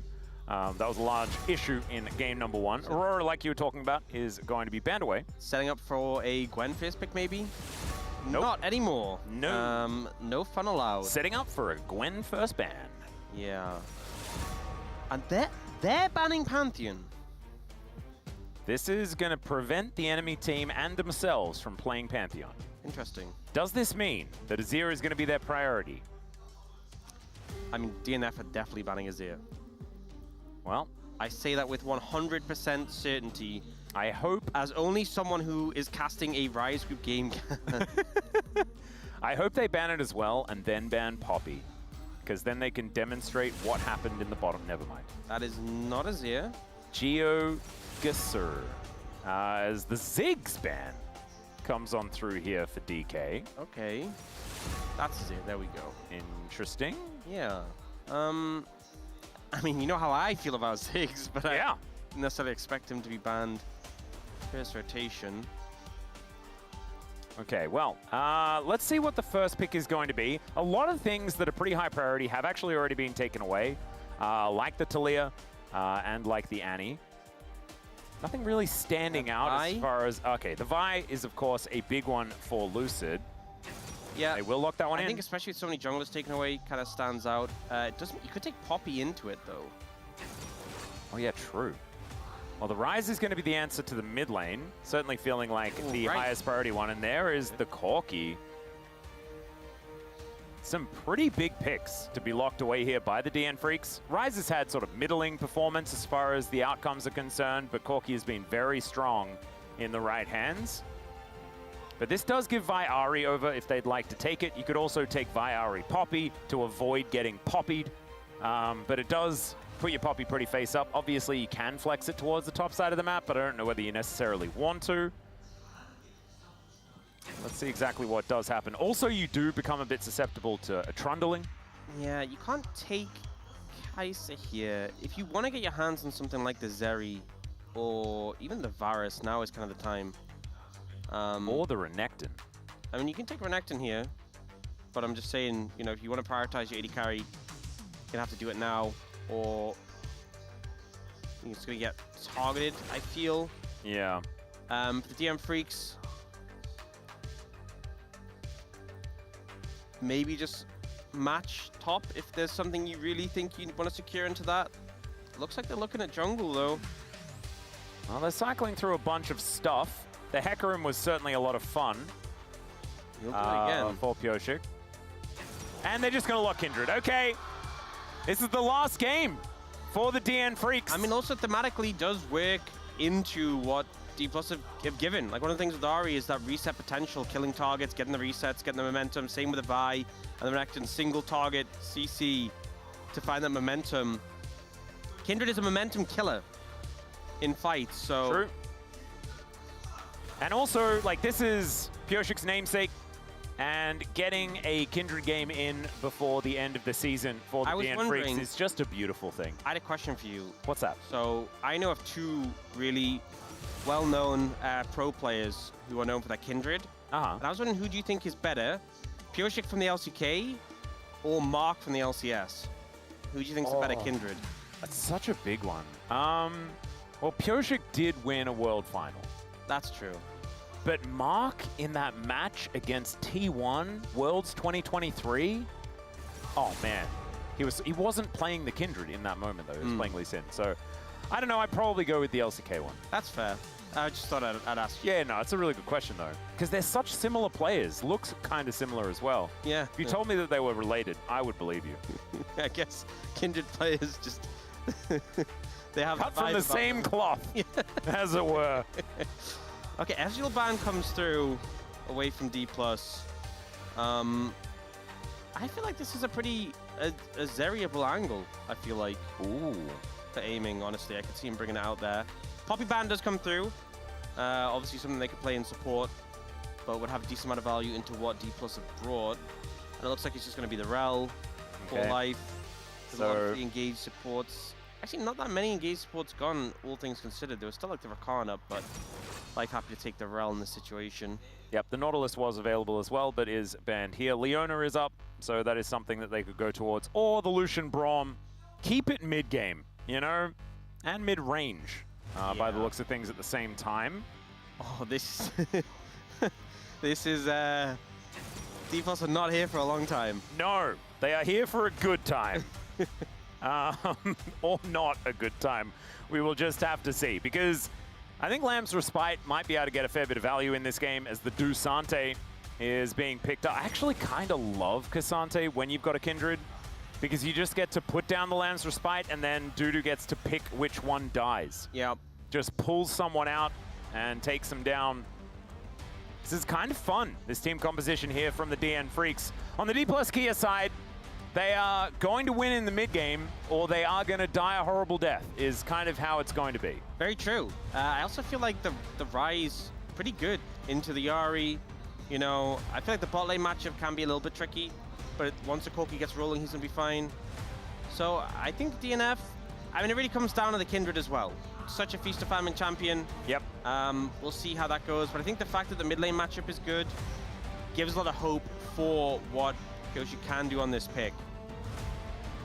I'm very interested in how this one's going to go. I love the send-off, the fact that Pioshik can play his Kindred in the final game, and they've got a composition for it that kind of works. You know, they've got some frontline in the Cassante, like you were talking about, the Rise in a good matchup, and I think the bottom lane should be just fine, even if the Braum Lucian has found some value. A bit harder for, you know, this Braum to really live up to its potential when it's being piloted by Beryl, you know?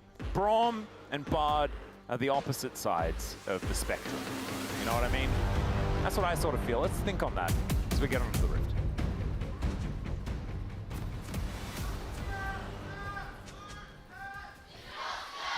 수환사의 협곡에 오신 것을 환영합니다. All right, here we are onto the Rift. I don't know whether you necessarily needed to think about the spectrum of Braum to Bard.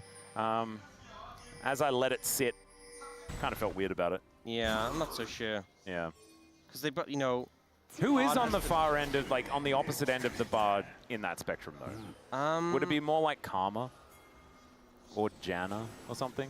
Soraka? What are you judging the spectrum on? So it's more about, like, variance of performance possible. Oh. 미니언들이 So, like, who has, like, really consistent performances? Yeah, as a champion, not necessarily as a, like, a player. But, like, Bard performances can be, like, horrific or amazing, you know? With how Tempered Fate works. Oh my god, Yuumi is the other side of the coin. You are absolutely correct. Yep. Bangu02 in chat also pointing it out immediately. Respect to you as well. No, that is absolutely true. I do have an important point to raise. Please. So, it's been widely agreed that when it comes to Corki skins, there's a correct choice. Yes. But we do have a new Corki skin. Yeah, the new contender. What do we think? I mean, obviously, the Corgi skin is phenomenal. It is. I'm not saying this is dethroning it, but this one does seem pretty cool. And so I thought it was still definitely the Corgi skin until I saw the little eggs that it's clutching. Valkyrie. Oh, it's... No. Have you seen the Valkyrie drops? Yeah, it drops the eggs, but have you noticed here... Oh, yeah, it's got in the claws, little underneath. eggs in the claws. So, like, as you're Valkyrieing, drops and fries the eggs on the way through. Oh, my God. You know what it makes me think of? What does it make you think Chicken Run. Yes! God, that movie was actually so good. Yeah. Isn't the cast in that movie, like, absurd as Honestly, well? I watched it when I was a kid, so I don't even know who the cast was, but it was a banger. It might be a different one that I'm thinking of, but I'm pretty sure they had some pretty amazing actors in that film. We could look it up. I mean, we've got an early game. I know Fantastic Mr. Fox has a banger. Yeah. That's the one with, like, George Clooney and Brad Pitt and stuff, I think. It does have one of the two. Mel Gibson was in Chicken Run. Was he? Yeah. I mean, I liked Apocalypto, but otherwise.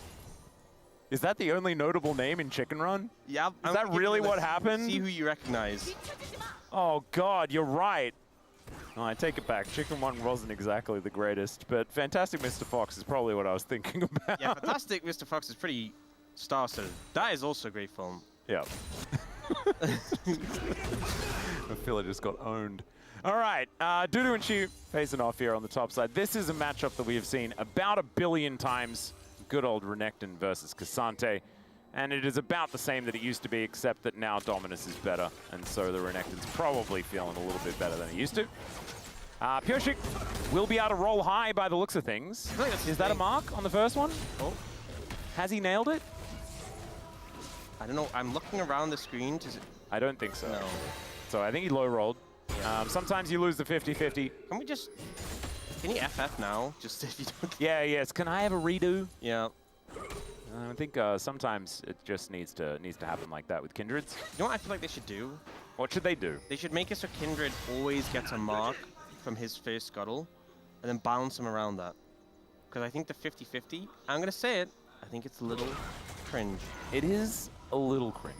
It's just the whole game being big on whether... But isn't it like the most Pyoshik thing in the world to burger flip an entire game off one happenstance in the early game? Yeah, but I feel like it's more fun. I like the Kindred burger flips I like is when it's like, let's invade the enemy jungler at level 2, and if I kill him, we win. If I don't, we lose. Those are the ones I like.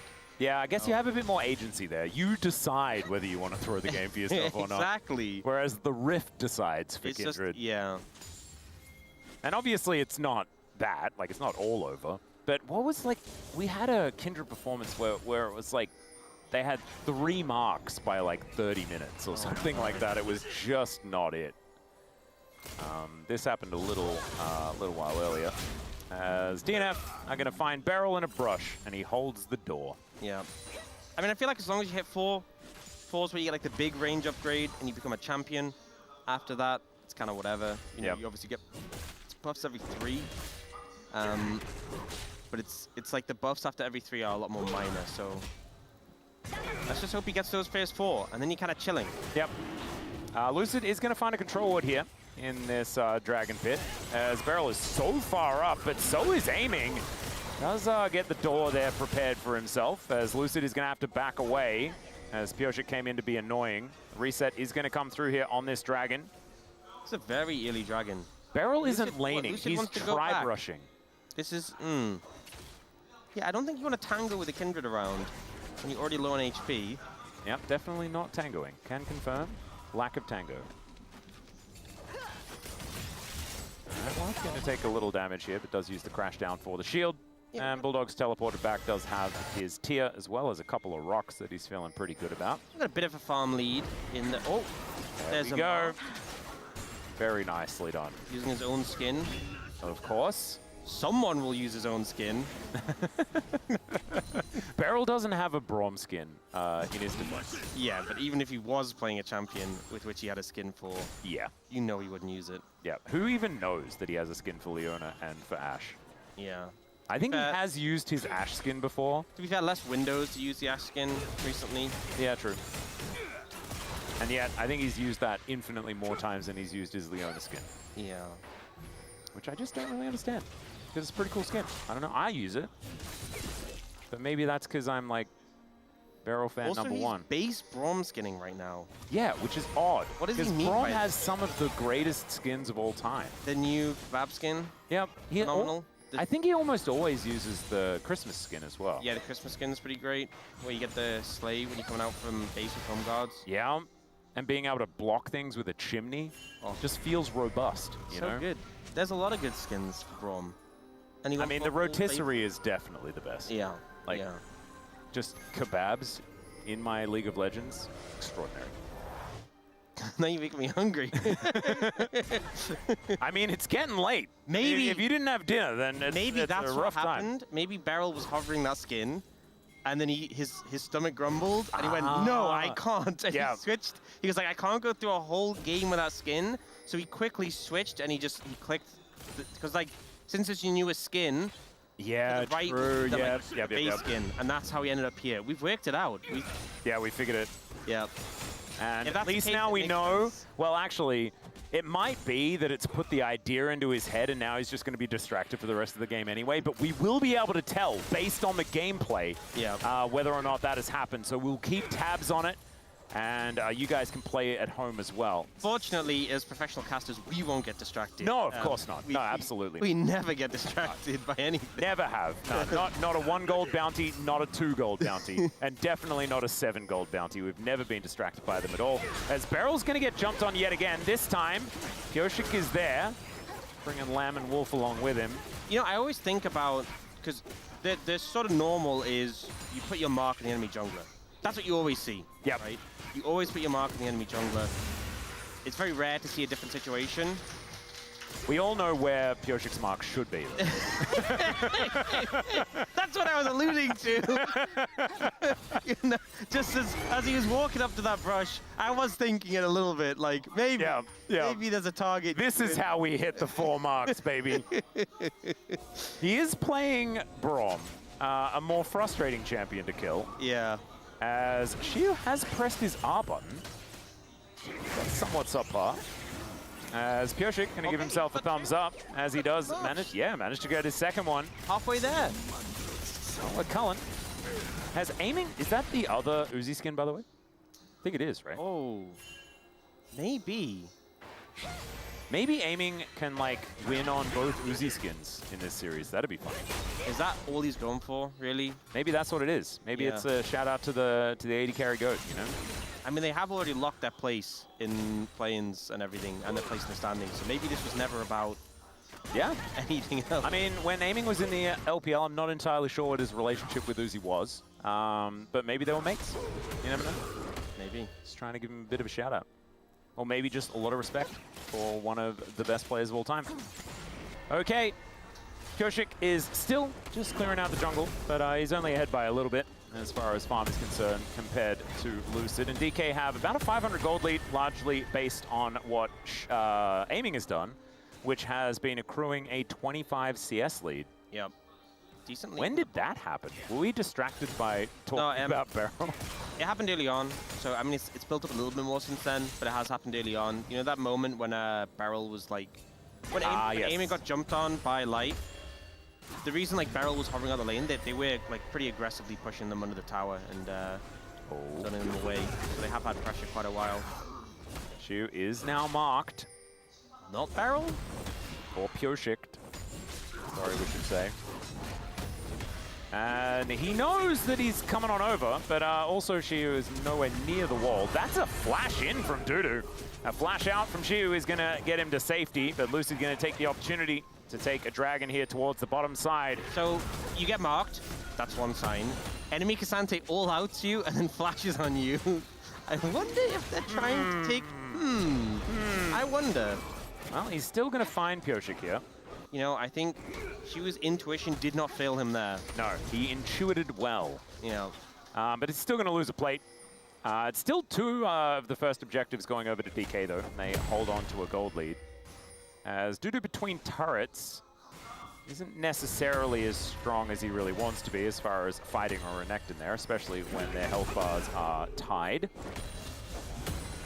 And another wave is going to crash. So Pioshik, is this another mark? I think it might actually be. Yeah, 3. 3, okay. My goodness, he is off to the races. He's nearly there. That's why they call him Pioshik. He's good at getting the Pioshiks. There you go. I mean, once he's at 4, you're chilling, honestly. And the thing is, this game has been going pretty slow-paced. Yeah. Hence why we've been kind of talking about a lot of other things.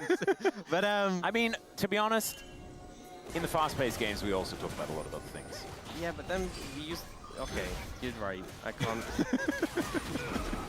But at least we can use it as an excuse. That's a very good point. That is a very good point.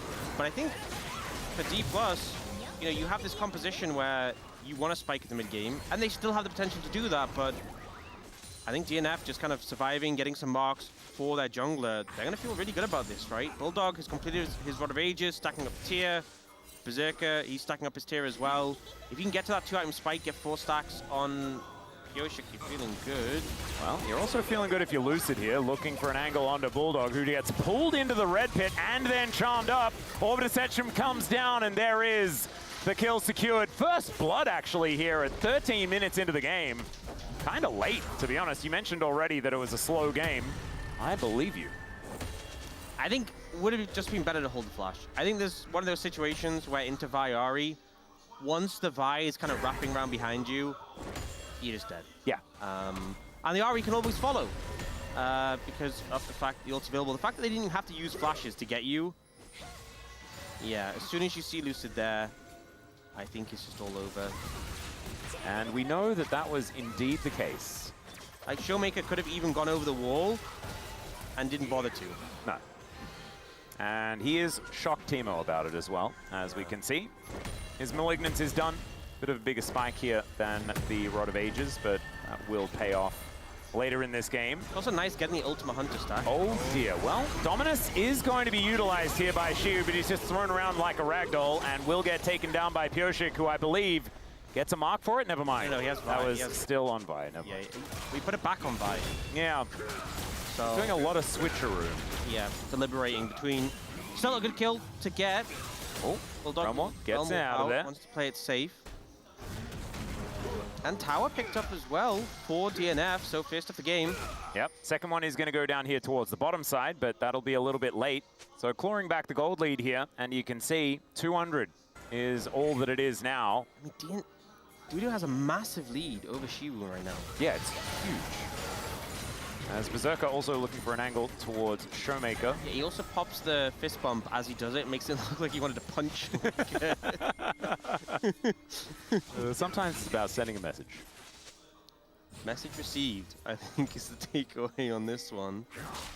And I think it's interesting because I think a lot of this lead that Dudu has is based on, you know, lane swaps and how things sort of happened in the earlier stages of the game. Like, there's give and take. There's the fact that aiming is ahead and Dudu is ahead on the other side. But the advantage for Dudu is very, very large. Yeah. All right, Rift Herald going to get started up. This will be the objective feats of strength going over to DK if they can lock it in. But Pyoshik looking for an angle. Dance of Arrows gets him towards Beryl here as there's the culling just to dissuade them from coming over. But everyone's here on DNF's side. Xiu now looking for an angle. Doesn't have flash though, but there's the Vault Breaker to bring them on top of Dudu. The steal for Pyoshik is fantastic, but Bulldog just blows up off to the side. And over the wall goes Lucid. He's out and he's back in again. I don't know about that one as he just gets magnetized.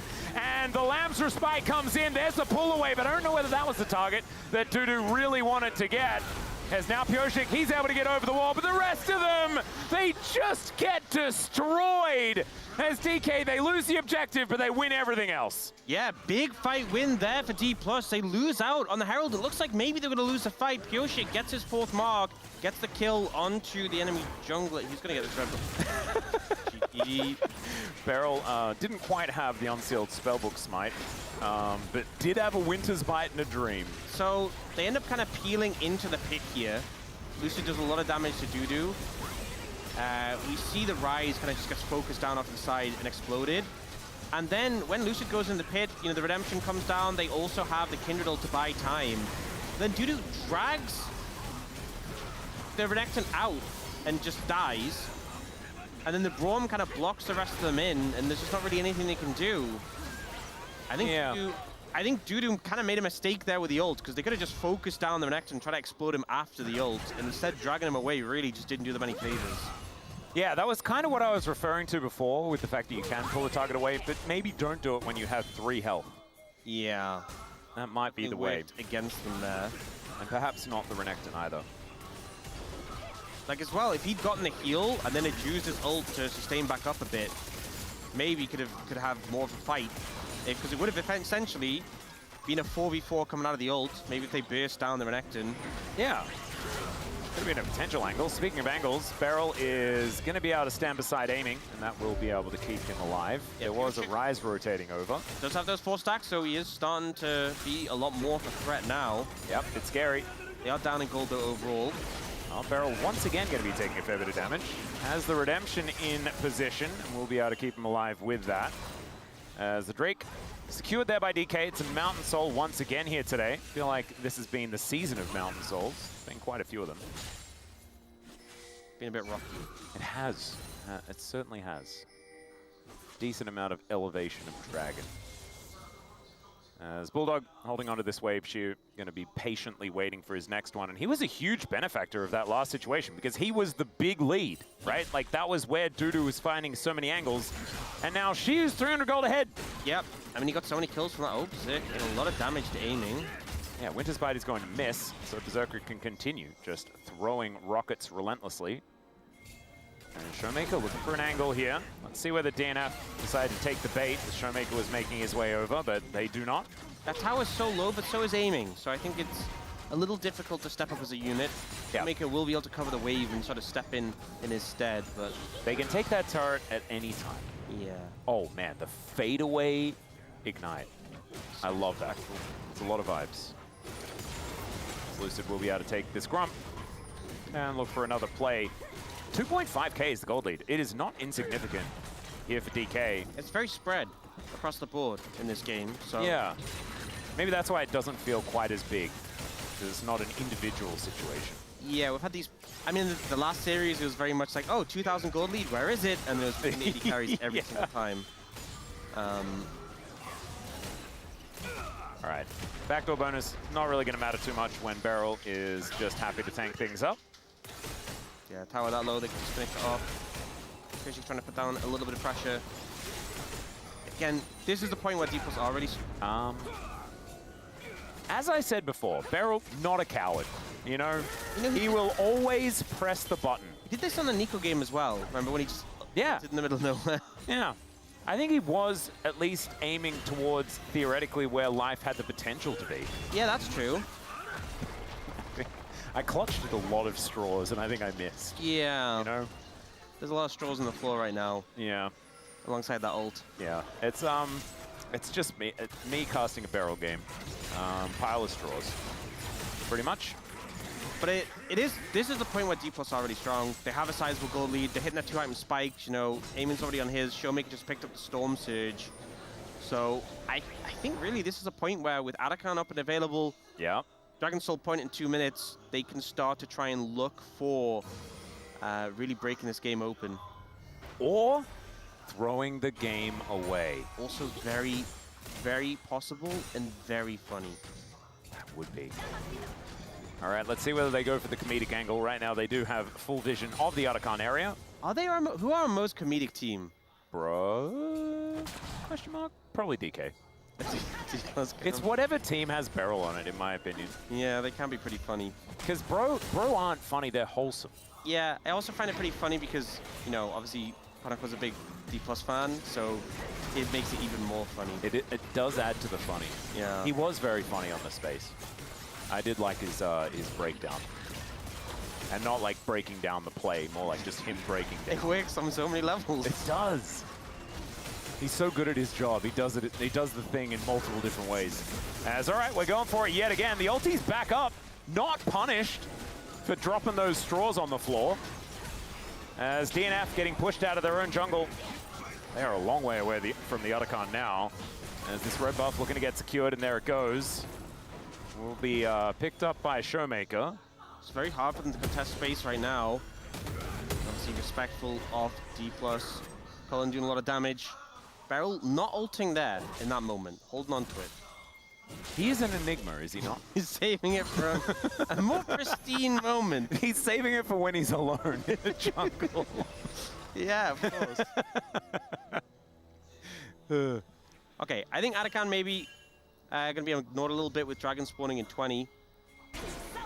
It's still a big lead for D+. That's a lot of damage though. Owie, yep.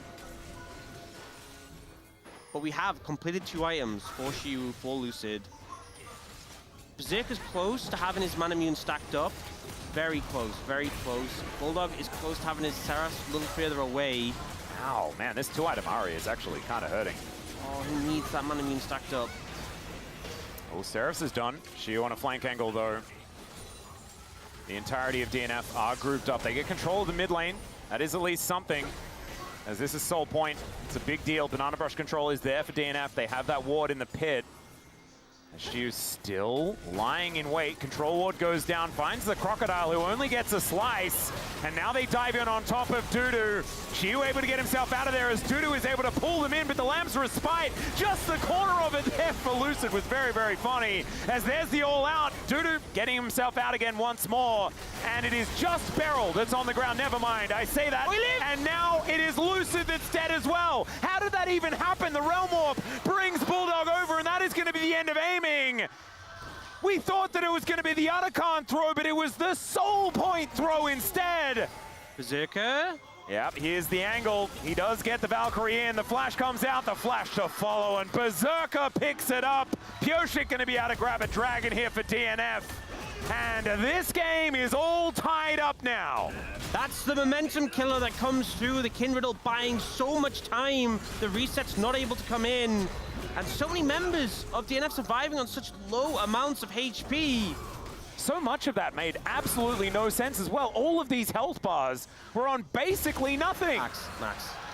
It's Rise Group. That doesn't mean it makes sense. It's an explanation. Yeah. At least a little bit. So we see Dudu gets caught out here, manages to drag himself into the Kindred ult here and survive. And then we get the return ult that comes down, Beryl goes down, Shiwu tries to engage, gets dragged away immediately. And look, Dudu gets out so low.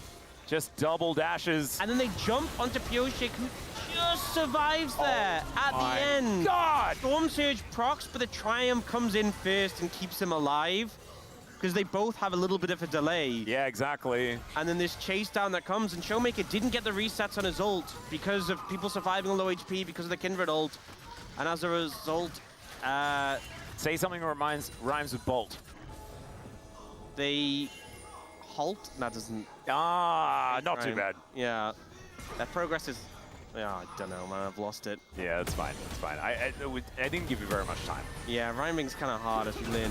You and Conic were learning the other day on. Yeah, I tried to play. I actually like accepted it, and I was like, okay, let's try and just rhyme off the last word of each other's sentences, and see how long it takes people to catch on. And then we just didn't do it for the entirety of the game, actually. It'll take people a long time to catch on. Don't rhyme. Yeah, they didn't catch on, as it turned out. Yeah. Pioshik did officially go down to 1 HP, by the way. Now DNF are on the Otacon. And DK are here, Lucid in position. The culling comes down, Life already down very, very low as Pioshik is the only one knocked up by that ulti from Beryl. Still, DK have that redemption, and it is going to be Pioshik that locks down the objective now. They're looking for a potential fight as, oh dear, the charm connects onto Bulldog, but he gets into the Lamsurus fight, and oh no, the Rel is going to miss out. There is the ult from Lucid, and now the resets finally come in. Shiwu and Dudu just doing their own fight off to the side here. Shiwu wants none of it, but that is 3 for 1, and DK will take that any day of the week. It's basically clean, because Beryl dying is just normally part of the plan. Yeah, not ideal for DNF, but they got the Atacon. I think that's a big takeaway. The question is, can D+ translate it into a Baron? There's some low health bars here. No TP on Dudu. Berserker's in the vicinity. Yeah, they don't really have any idea that this is going down. If they get the Baron, then definitely worth the D+. We will put that one down as a pros column item. 100%. Shiwu is going to be able to make his way in here. This is definitely gone.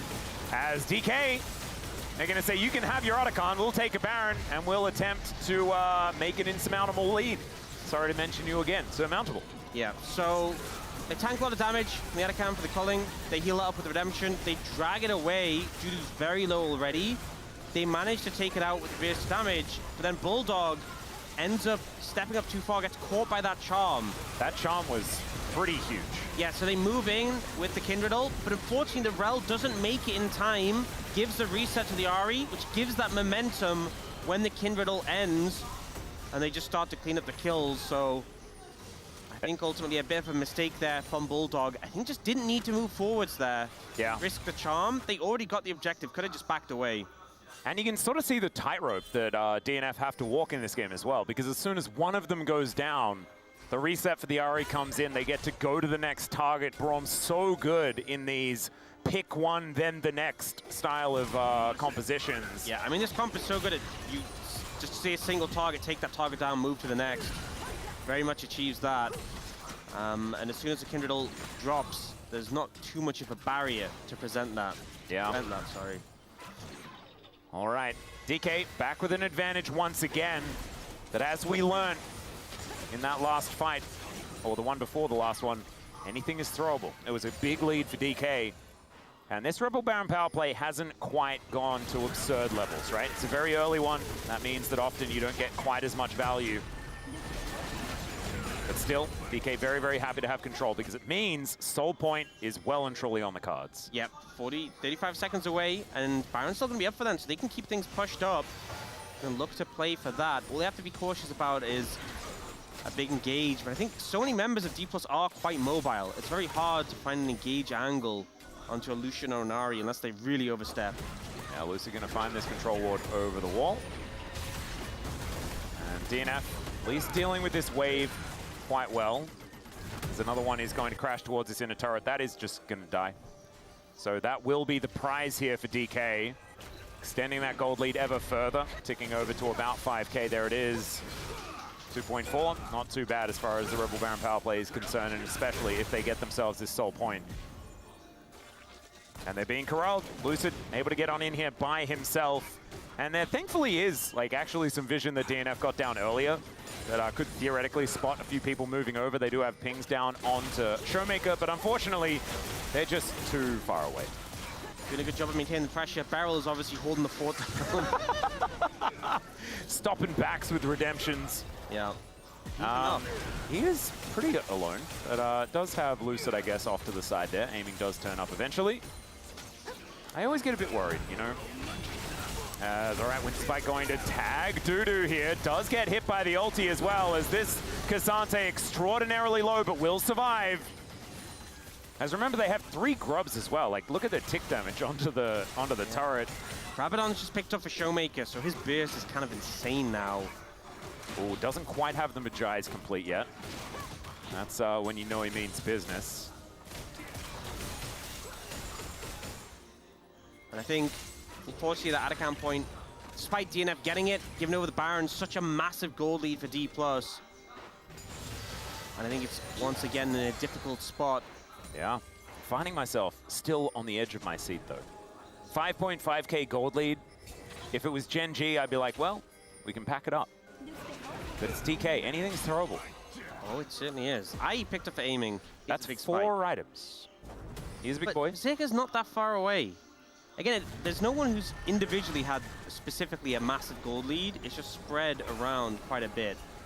And as a result, it means the Beryl has equal biggest gold lead. Yeah, of course. And he spent that money well. Look, he has the upgraded plated steel caps. Yeah. Locket.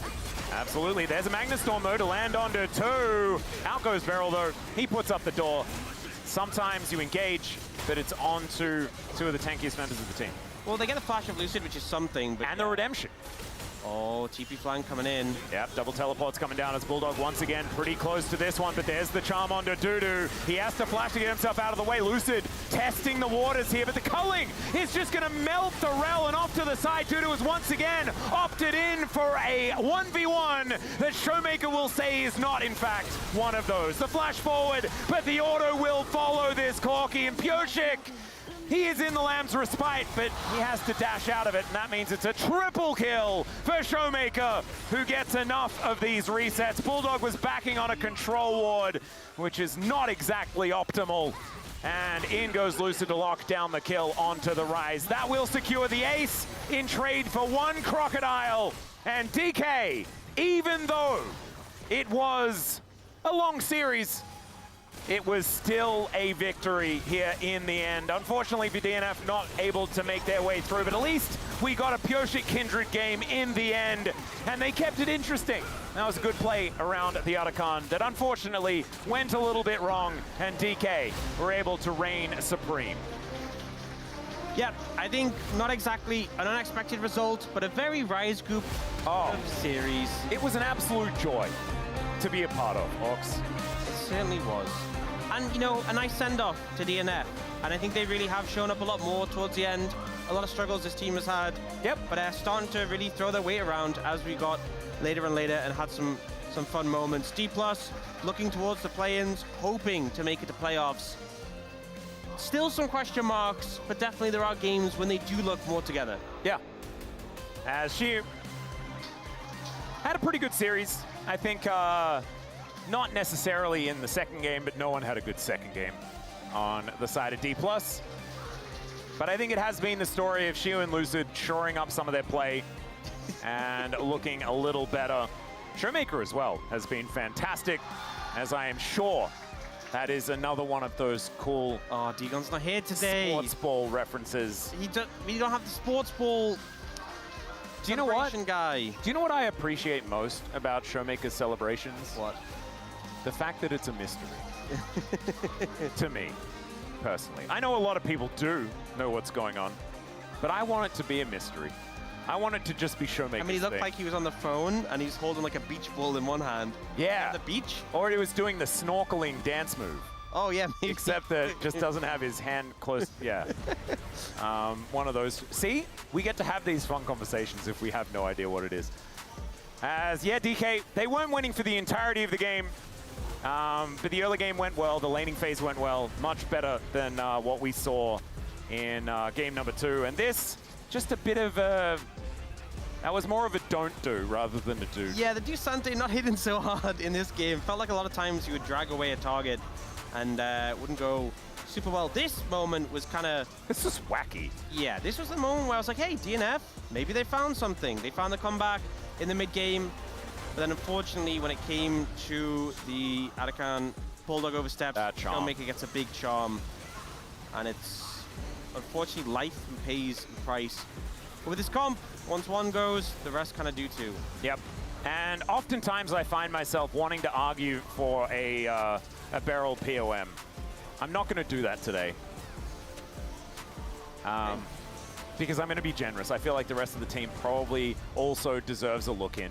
Maybe. I think Showmaker had a great day. I think Aiming also had a fantastic performance, especially if we remember back to game 1, which does feel like a very long time away. Yeah, I wonder if people will remember the game 1. Sometimes feels like the votes just kind of... Yeah, what even happened in game 1? Where were we? That was the Ornn Orianna J4 thing. And Aiming hard carried the thing by himself. Yeah. Probably should be Aiming, shouldn't it? I gave it to Aiming. That sounds like it'd be an understandable choice to make. Let's have a look at the post-game graph, as Aiming also in this one did the majority of his team's damage. We have been touting this guy as the most consistent on DK. And honestly, he's just had a pretty good year. And now, guess what? We get to have a chat with everyone. So it doesn't even matter who gets POM. We get to talk to all the players. Showmaker is going to pick it up because we only remember the last little while. This is the problem with, you know, people today. It's the attention spans. It's the fact that our memories are kaput. And we don't remember the fact that there is a player responsible for the entirety of a game and a lot of this one. I'm just going to flat out say it. If game 1 and 3 were flipped, it's Aiming. Oh, 100%. It's like, without a doubt, it's not even close. There's a reason why there's a thing called recency bias. It's because there's a thing called recency bias. That's how that works. I mean, I do think Showmaker had some great charms.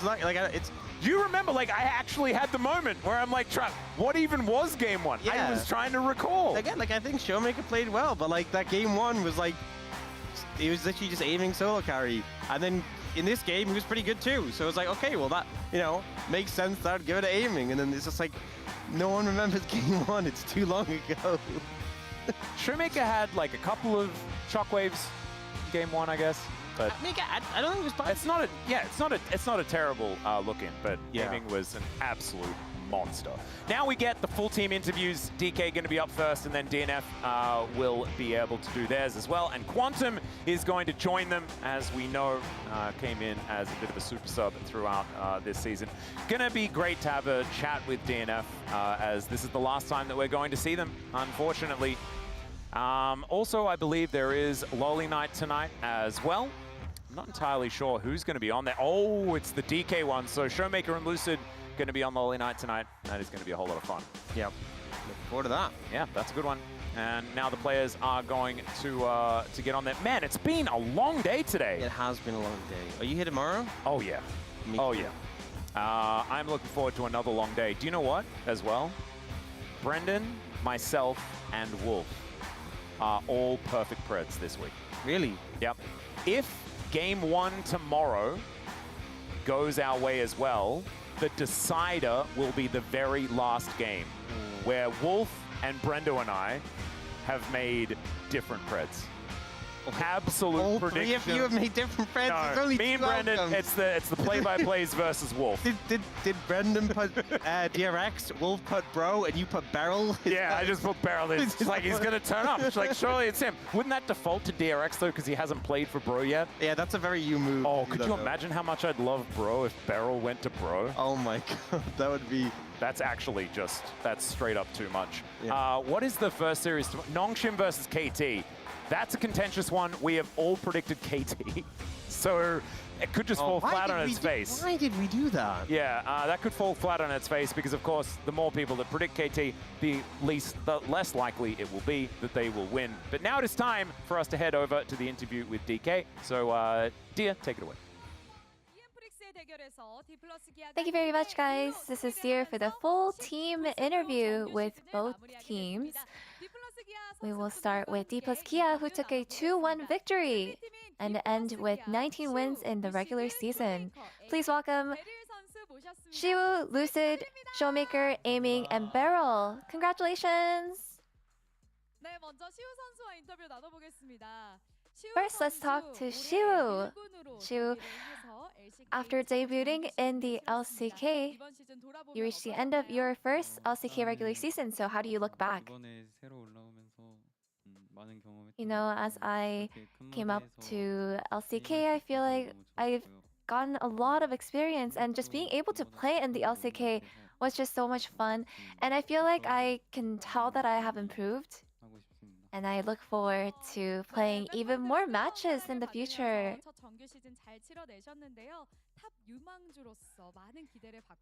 And as a top lane prospect, there's a lot of expectation from you. So what kind of top laner do you aspire to be?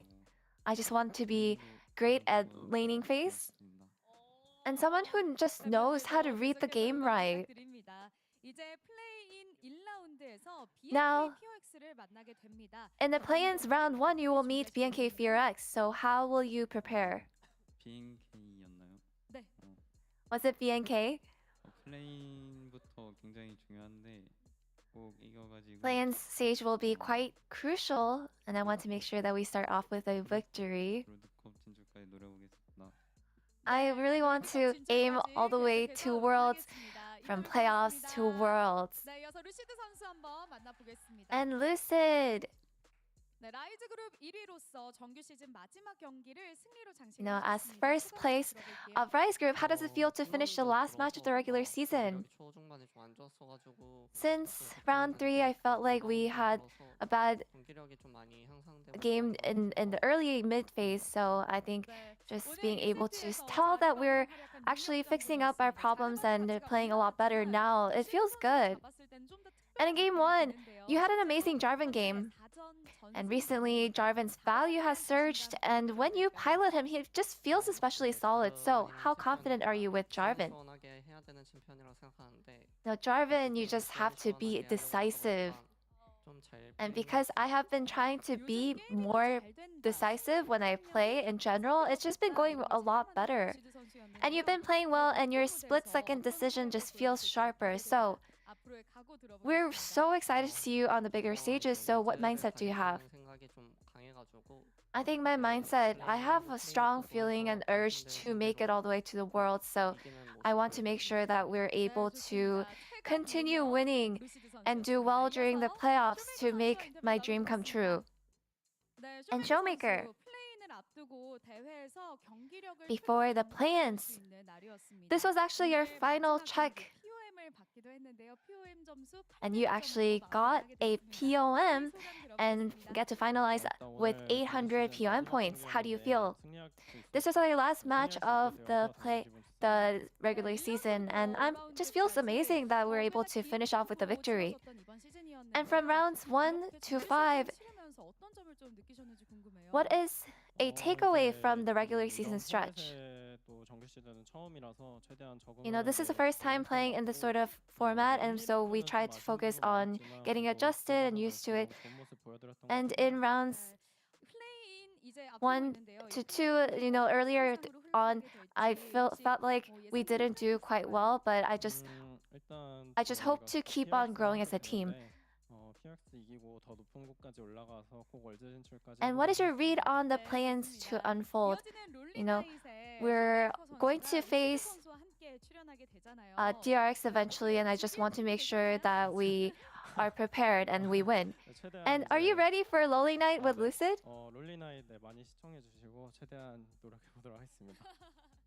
Now, I hope you guys all tune in for Loli Night. I'll try my best. 한마디 부탁드리겠습니다. 네, 팬분들 오늘 롤리나이까지 Would you like to sell out for your fans? 네, 끝까지 남아 No, 계셔주셨으면 please, 좋겠고요. my 재밌는 fans. 모습 많이 We're going to be 보여드리도록 on Lonely Night, 네, so 쇼메이커 선수였습니다. please stay until the 고맙습니다. very end. I'll 네, make sure 이어서 that it's 에이밍 fun 선수와 and 인터뷰 worth it. 나눠보겠습니다. 4연승으로 And 정규 aiming. 시즌을 마무리하게 됐습니다. 플레이는 You got to finish the regular season on a 4-winning streak. 총평을 한번 해보자면요. 결국 How would you rate 플레이에서 today's 저희 match? 경기력 테스트 하고 있다고 생각이 되는데 You know, this was a test for our performance in the play-ins, 네, 좋은 and 결과를 이어가고 it feels 있습니다. good to 1세트 finish off with a 4 consecutive victory. 라인전에서 강하게 And in game 1, the enemy took Sivir and Karma, and it's a hard shoves, hard pressure comp. So how did you come up with the Kaisa and Nico comp? Yeah, the enemy picked a pretty strong laning phase comp. So I think we just really tried to get a good tempo to win the laning phase earlier on. 승리를 가져가게 되셨어요.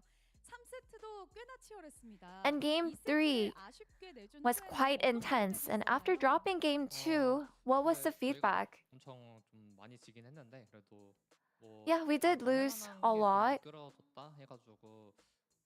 I just felt like we slipped in a pretty winnable game, so we just really made sure that we can focus in on the next game.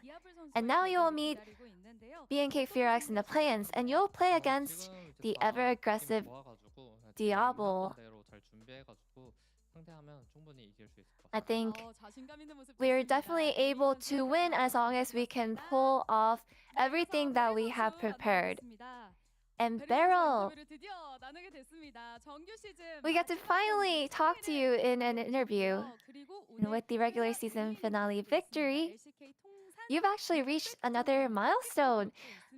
600 games in the LCK. How do you feel? No, this was the last match of the regular season before the playoffs, the play-ins. And I feel like we just have to look and aim high. So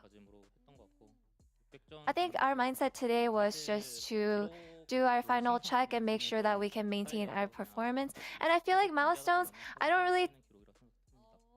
really mind it too much. I think as I keep playing, I will keep on stacking those milestones. And so how do you look back at this year? This year, I feel like there was a lot of regretful points. But since rounds 4 and 5, I felt like we have improved. You know, I wouldn't say that I'm completely satisfied, but I'm just relieved. And now that you finalized the regular season as first place of Rise Group, you will be in the play-ins from next week. So what's crucial in the best of 5? Since it's a fearless format, we can't use the same champion twice. So I think by game 4 or 5, I feel like it's just going to be so chaotic. I just want to make sure that we are well prepared. And as a league guru, what mindset do you have? After the long regular season, next week will be the play-ins. And I hope that we can show up in the play-in stage and make it all the way to Worlds with a good performance. And lastly, going back to Showmaker, there's so many fans who are supporting you, so please send a message over to the fans as a team captain. During the LCK regular season, you guys gave us so much energy with all your support. And I just want to make sure that we can make it all the way to Worlds with a good performance. And that's the end of the season and team interview with the King of Rise, D plus Kia. And now we will talk to DN Freaks, get them on the stage despite the defeat, who tried their absolute best until the very end. We had so many fan signs.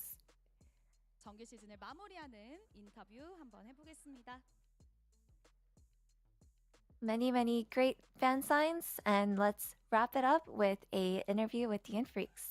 디엠프릭스의 정규 시즌 여정은 모두 마무리가 됐지만 오늘 사실 최선의 경기력으로 마지막까지 정말 불꽃을 태운 디엠프릭스 선수들이 입장하고 있습니다. 여러분, It is the end of their journey, but they were fired up until the very end. Please give it up for DN Freaks.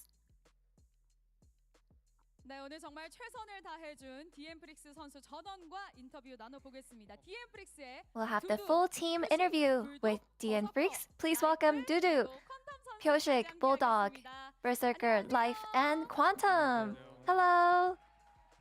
네, 먼저 두두 선수와 인터뷰 나눠보겠습니다. 디엠프릭스의 First, 정규 시즌 두두. 여정이 이렇게 마무리됐습니다. 어떤 감정이 Now, this is the 드시나요? end of DN Freaks' journey. How do you feel? It was a pretty lackluster outcome, but I personally believe that we learned a lot, and I felt I had so many takeaways. 느낀 거랑 배운 게 많아서 좀 개인적인 느낌으로는 얻어가는 거는 Just because of all the learnings, I feel like 두두 선수에게는 there's a lot to 그래도 take 꽤나 home. 큰 의미가 있는 정규 시즌이었군요. 라이즈 그룹에서의 대결을 함께하면서 좀 어떤 점을 배웠고 어떤 점이 가장 So 아쉬웠는지 in the matchup, 궁금합니다. in the Rise group, 다시 what did you learn the most? 라이즈 그룹과의 대결에서 어떤 Can you 점을 repeat the question, 배웠고 please? 어떤 점이 좀 아쉬웠는지 What's 말씀 something that you were able to learn, and what's something that you're regretful about? 게임적으로 초반에 리드하는 경우가 많아서 결국에 게임에 You know, I felt like we had always 저희한테 있는 게임이 되게 많았는데 started off the game with a control and like a good tempo, but I feel like it's just so regretful that we were never able to close out the game with a win. And in rounds 3 to 5, when we were always in the lead, I felt like we definitely learned how to be able to stay on top, but I feel like maybe it took a little too long for us to get to that point. 내년에는 또 어떤 각오가 있을지 들어보고 싶은데요. And so for next year, what goals do you have? 내년에도 좀 First of all, I think for next year, I want to be able to play well in the LCK, 플레이오프를 가볼 수 있는 기회가 생겼으면 좋겠습니다. and I hope that I get an 계속해서 opportunity 두두 to make it to the 선수에게 뜨거운 응원 playoffs. 부탁드립니다. 두두 감사합니다. 선수와 인터뷰 나눠봤습니다.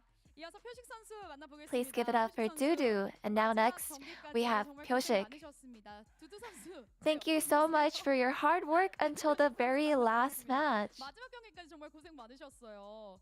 다른 팀들에게 고춧가루를 뿌리면서 You know, you even played spoiler for the other teams while displaying your potential. 아쉬운 마음이 드시죠? 네, 저희가 아무래도 Do you feel disheartened that it took too long for you guys to recover your form? Yeah, I feel like we started getting on the same page from round 3, and it just does feel like such a shame that it took so long. 어필하신 것 같은데 어떠셨어요? 표식, you actually insisted on playing Kindred, right? You know, when just looking at just like the whole comp 그럼 한 시즌 동안 from both sides, I felt like I was able to carry the game with Kindred, just being able to support my laners and get them ahead, but I'm just really sad that I wasn't able to pull it off. Now, looking back at the regular season, I'm sure that we all struggled throughout the regular season, all my teammates. And although we didn't make it to the play-ins, just playing our hearts out until the very end 마지막까지 means 정말 so 멋진 much to 경기 me. 보여준 표식 선수에게도 큰 박수 부탁드립니다. 네, 이어서 불독 선수와 인터뷰 나눠보겠습니다. And Bulldog. 네, 불독 선수 오늘 정규 시즌 마지막 경기였습니다. 경기 Today was the 어떤 last 마음으로 match of 오셨나요? regular season, so what mindset did you come with today? You know, I really wanted to finish with a win, go out with a bang, but 아쉬움이 남겠지만 it's such a 오늘 shame that I wasn't able to 경기인데요. do that. 이번 시즌 가장 기억에 남는 순간이 있을까요? Is there any most memorable moment from this season? 갑자기 이렇게 물어보셔서 어, You know, that's such a sudden question. 불독 선수가 So I can't really remember anything. 세레머니 보여주셨던 게 가장 기억에 남는데 불독 선수는 혹시 I feel like 대답을 하는 동안에 the most 기억에 memorable 남으셨던 moment was 어떤 when you did your victory ceremony. Does anything stand out to you? 아, 뭔가 확 떠오르는 모든 순간 I don't think I can recall any particular moment right now. You worked so hard this year. 팬분들도 있지만 또 이렇게 Looks like Bulldog's mom 늘 찾아주셨던 is here 어머님도 계시잖아요. at Lowell Park. 어머님과 팬분들께 한마디 You know, she's been supporting you every time you are on stage. So any message over to your supportive fans? I feel like despite all the chain of losses, you know, our fans are always willing to come support us, even on site. So I love you guys. 아까 질문이라든지 아니면 진짜 마지막으로 진짜 정규 시즌 마지막인데 혹시 팬분들께 Bulldog. 말 있으세요? Any last words over to the fans at all? I hope you guys all stay healthy. Thank you, Bulldog. And next off, we have Berserker.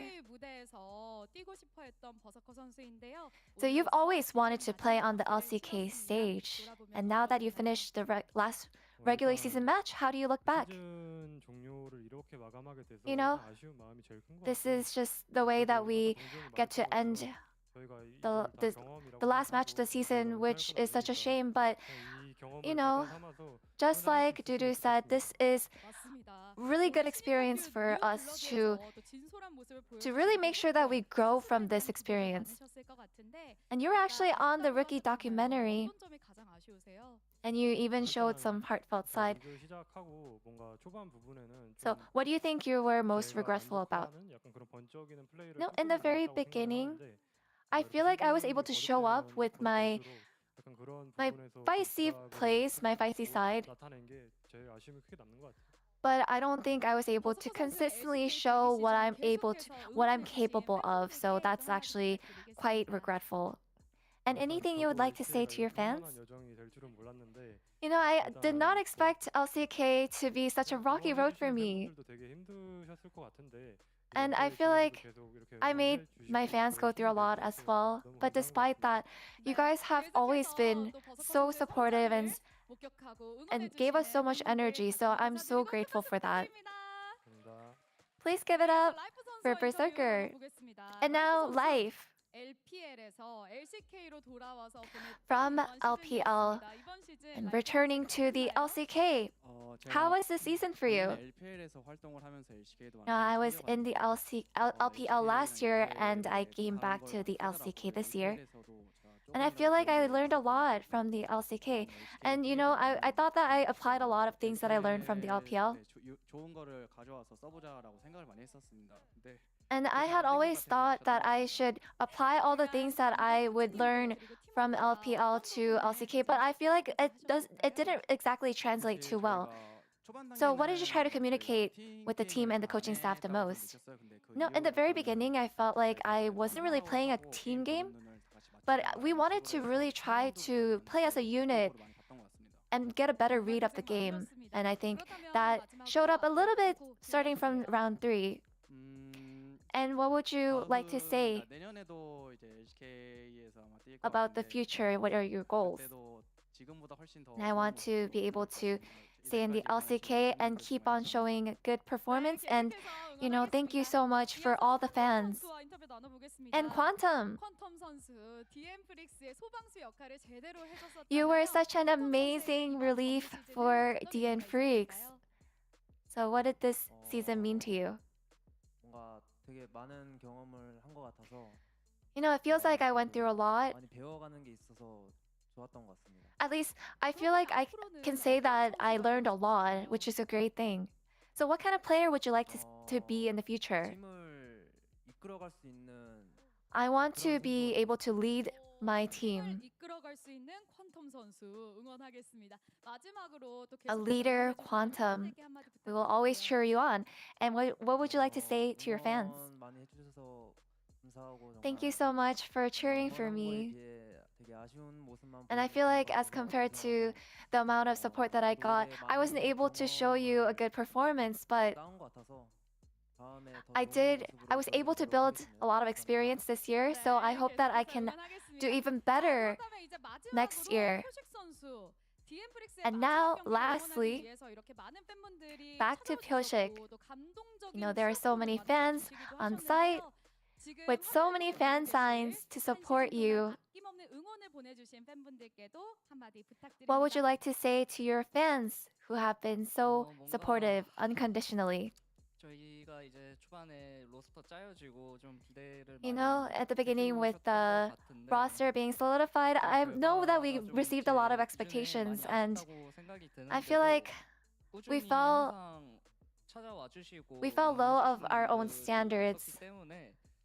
But because we knew we had all the fans that were supporting us, it actually did help us stay in our game. And I'm just really grateful that you guys are always taking your time out of your day to make it and to come and support us. And next year, I want to make sure that we can repay you. I want to make sure that you can be proud of us. And please give it up for DN Freaks, who tried their absolute best until the very end. And that's the end of the team interview with DN Freaks. And back to the space. Thank you.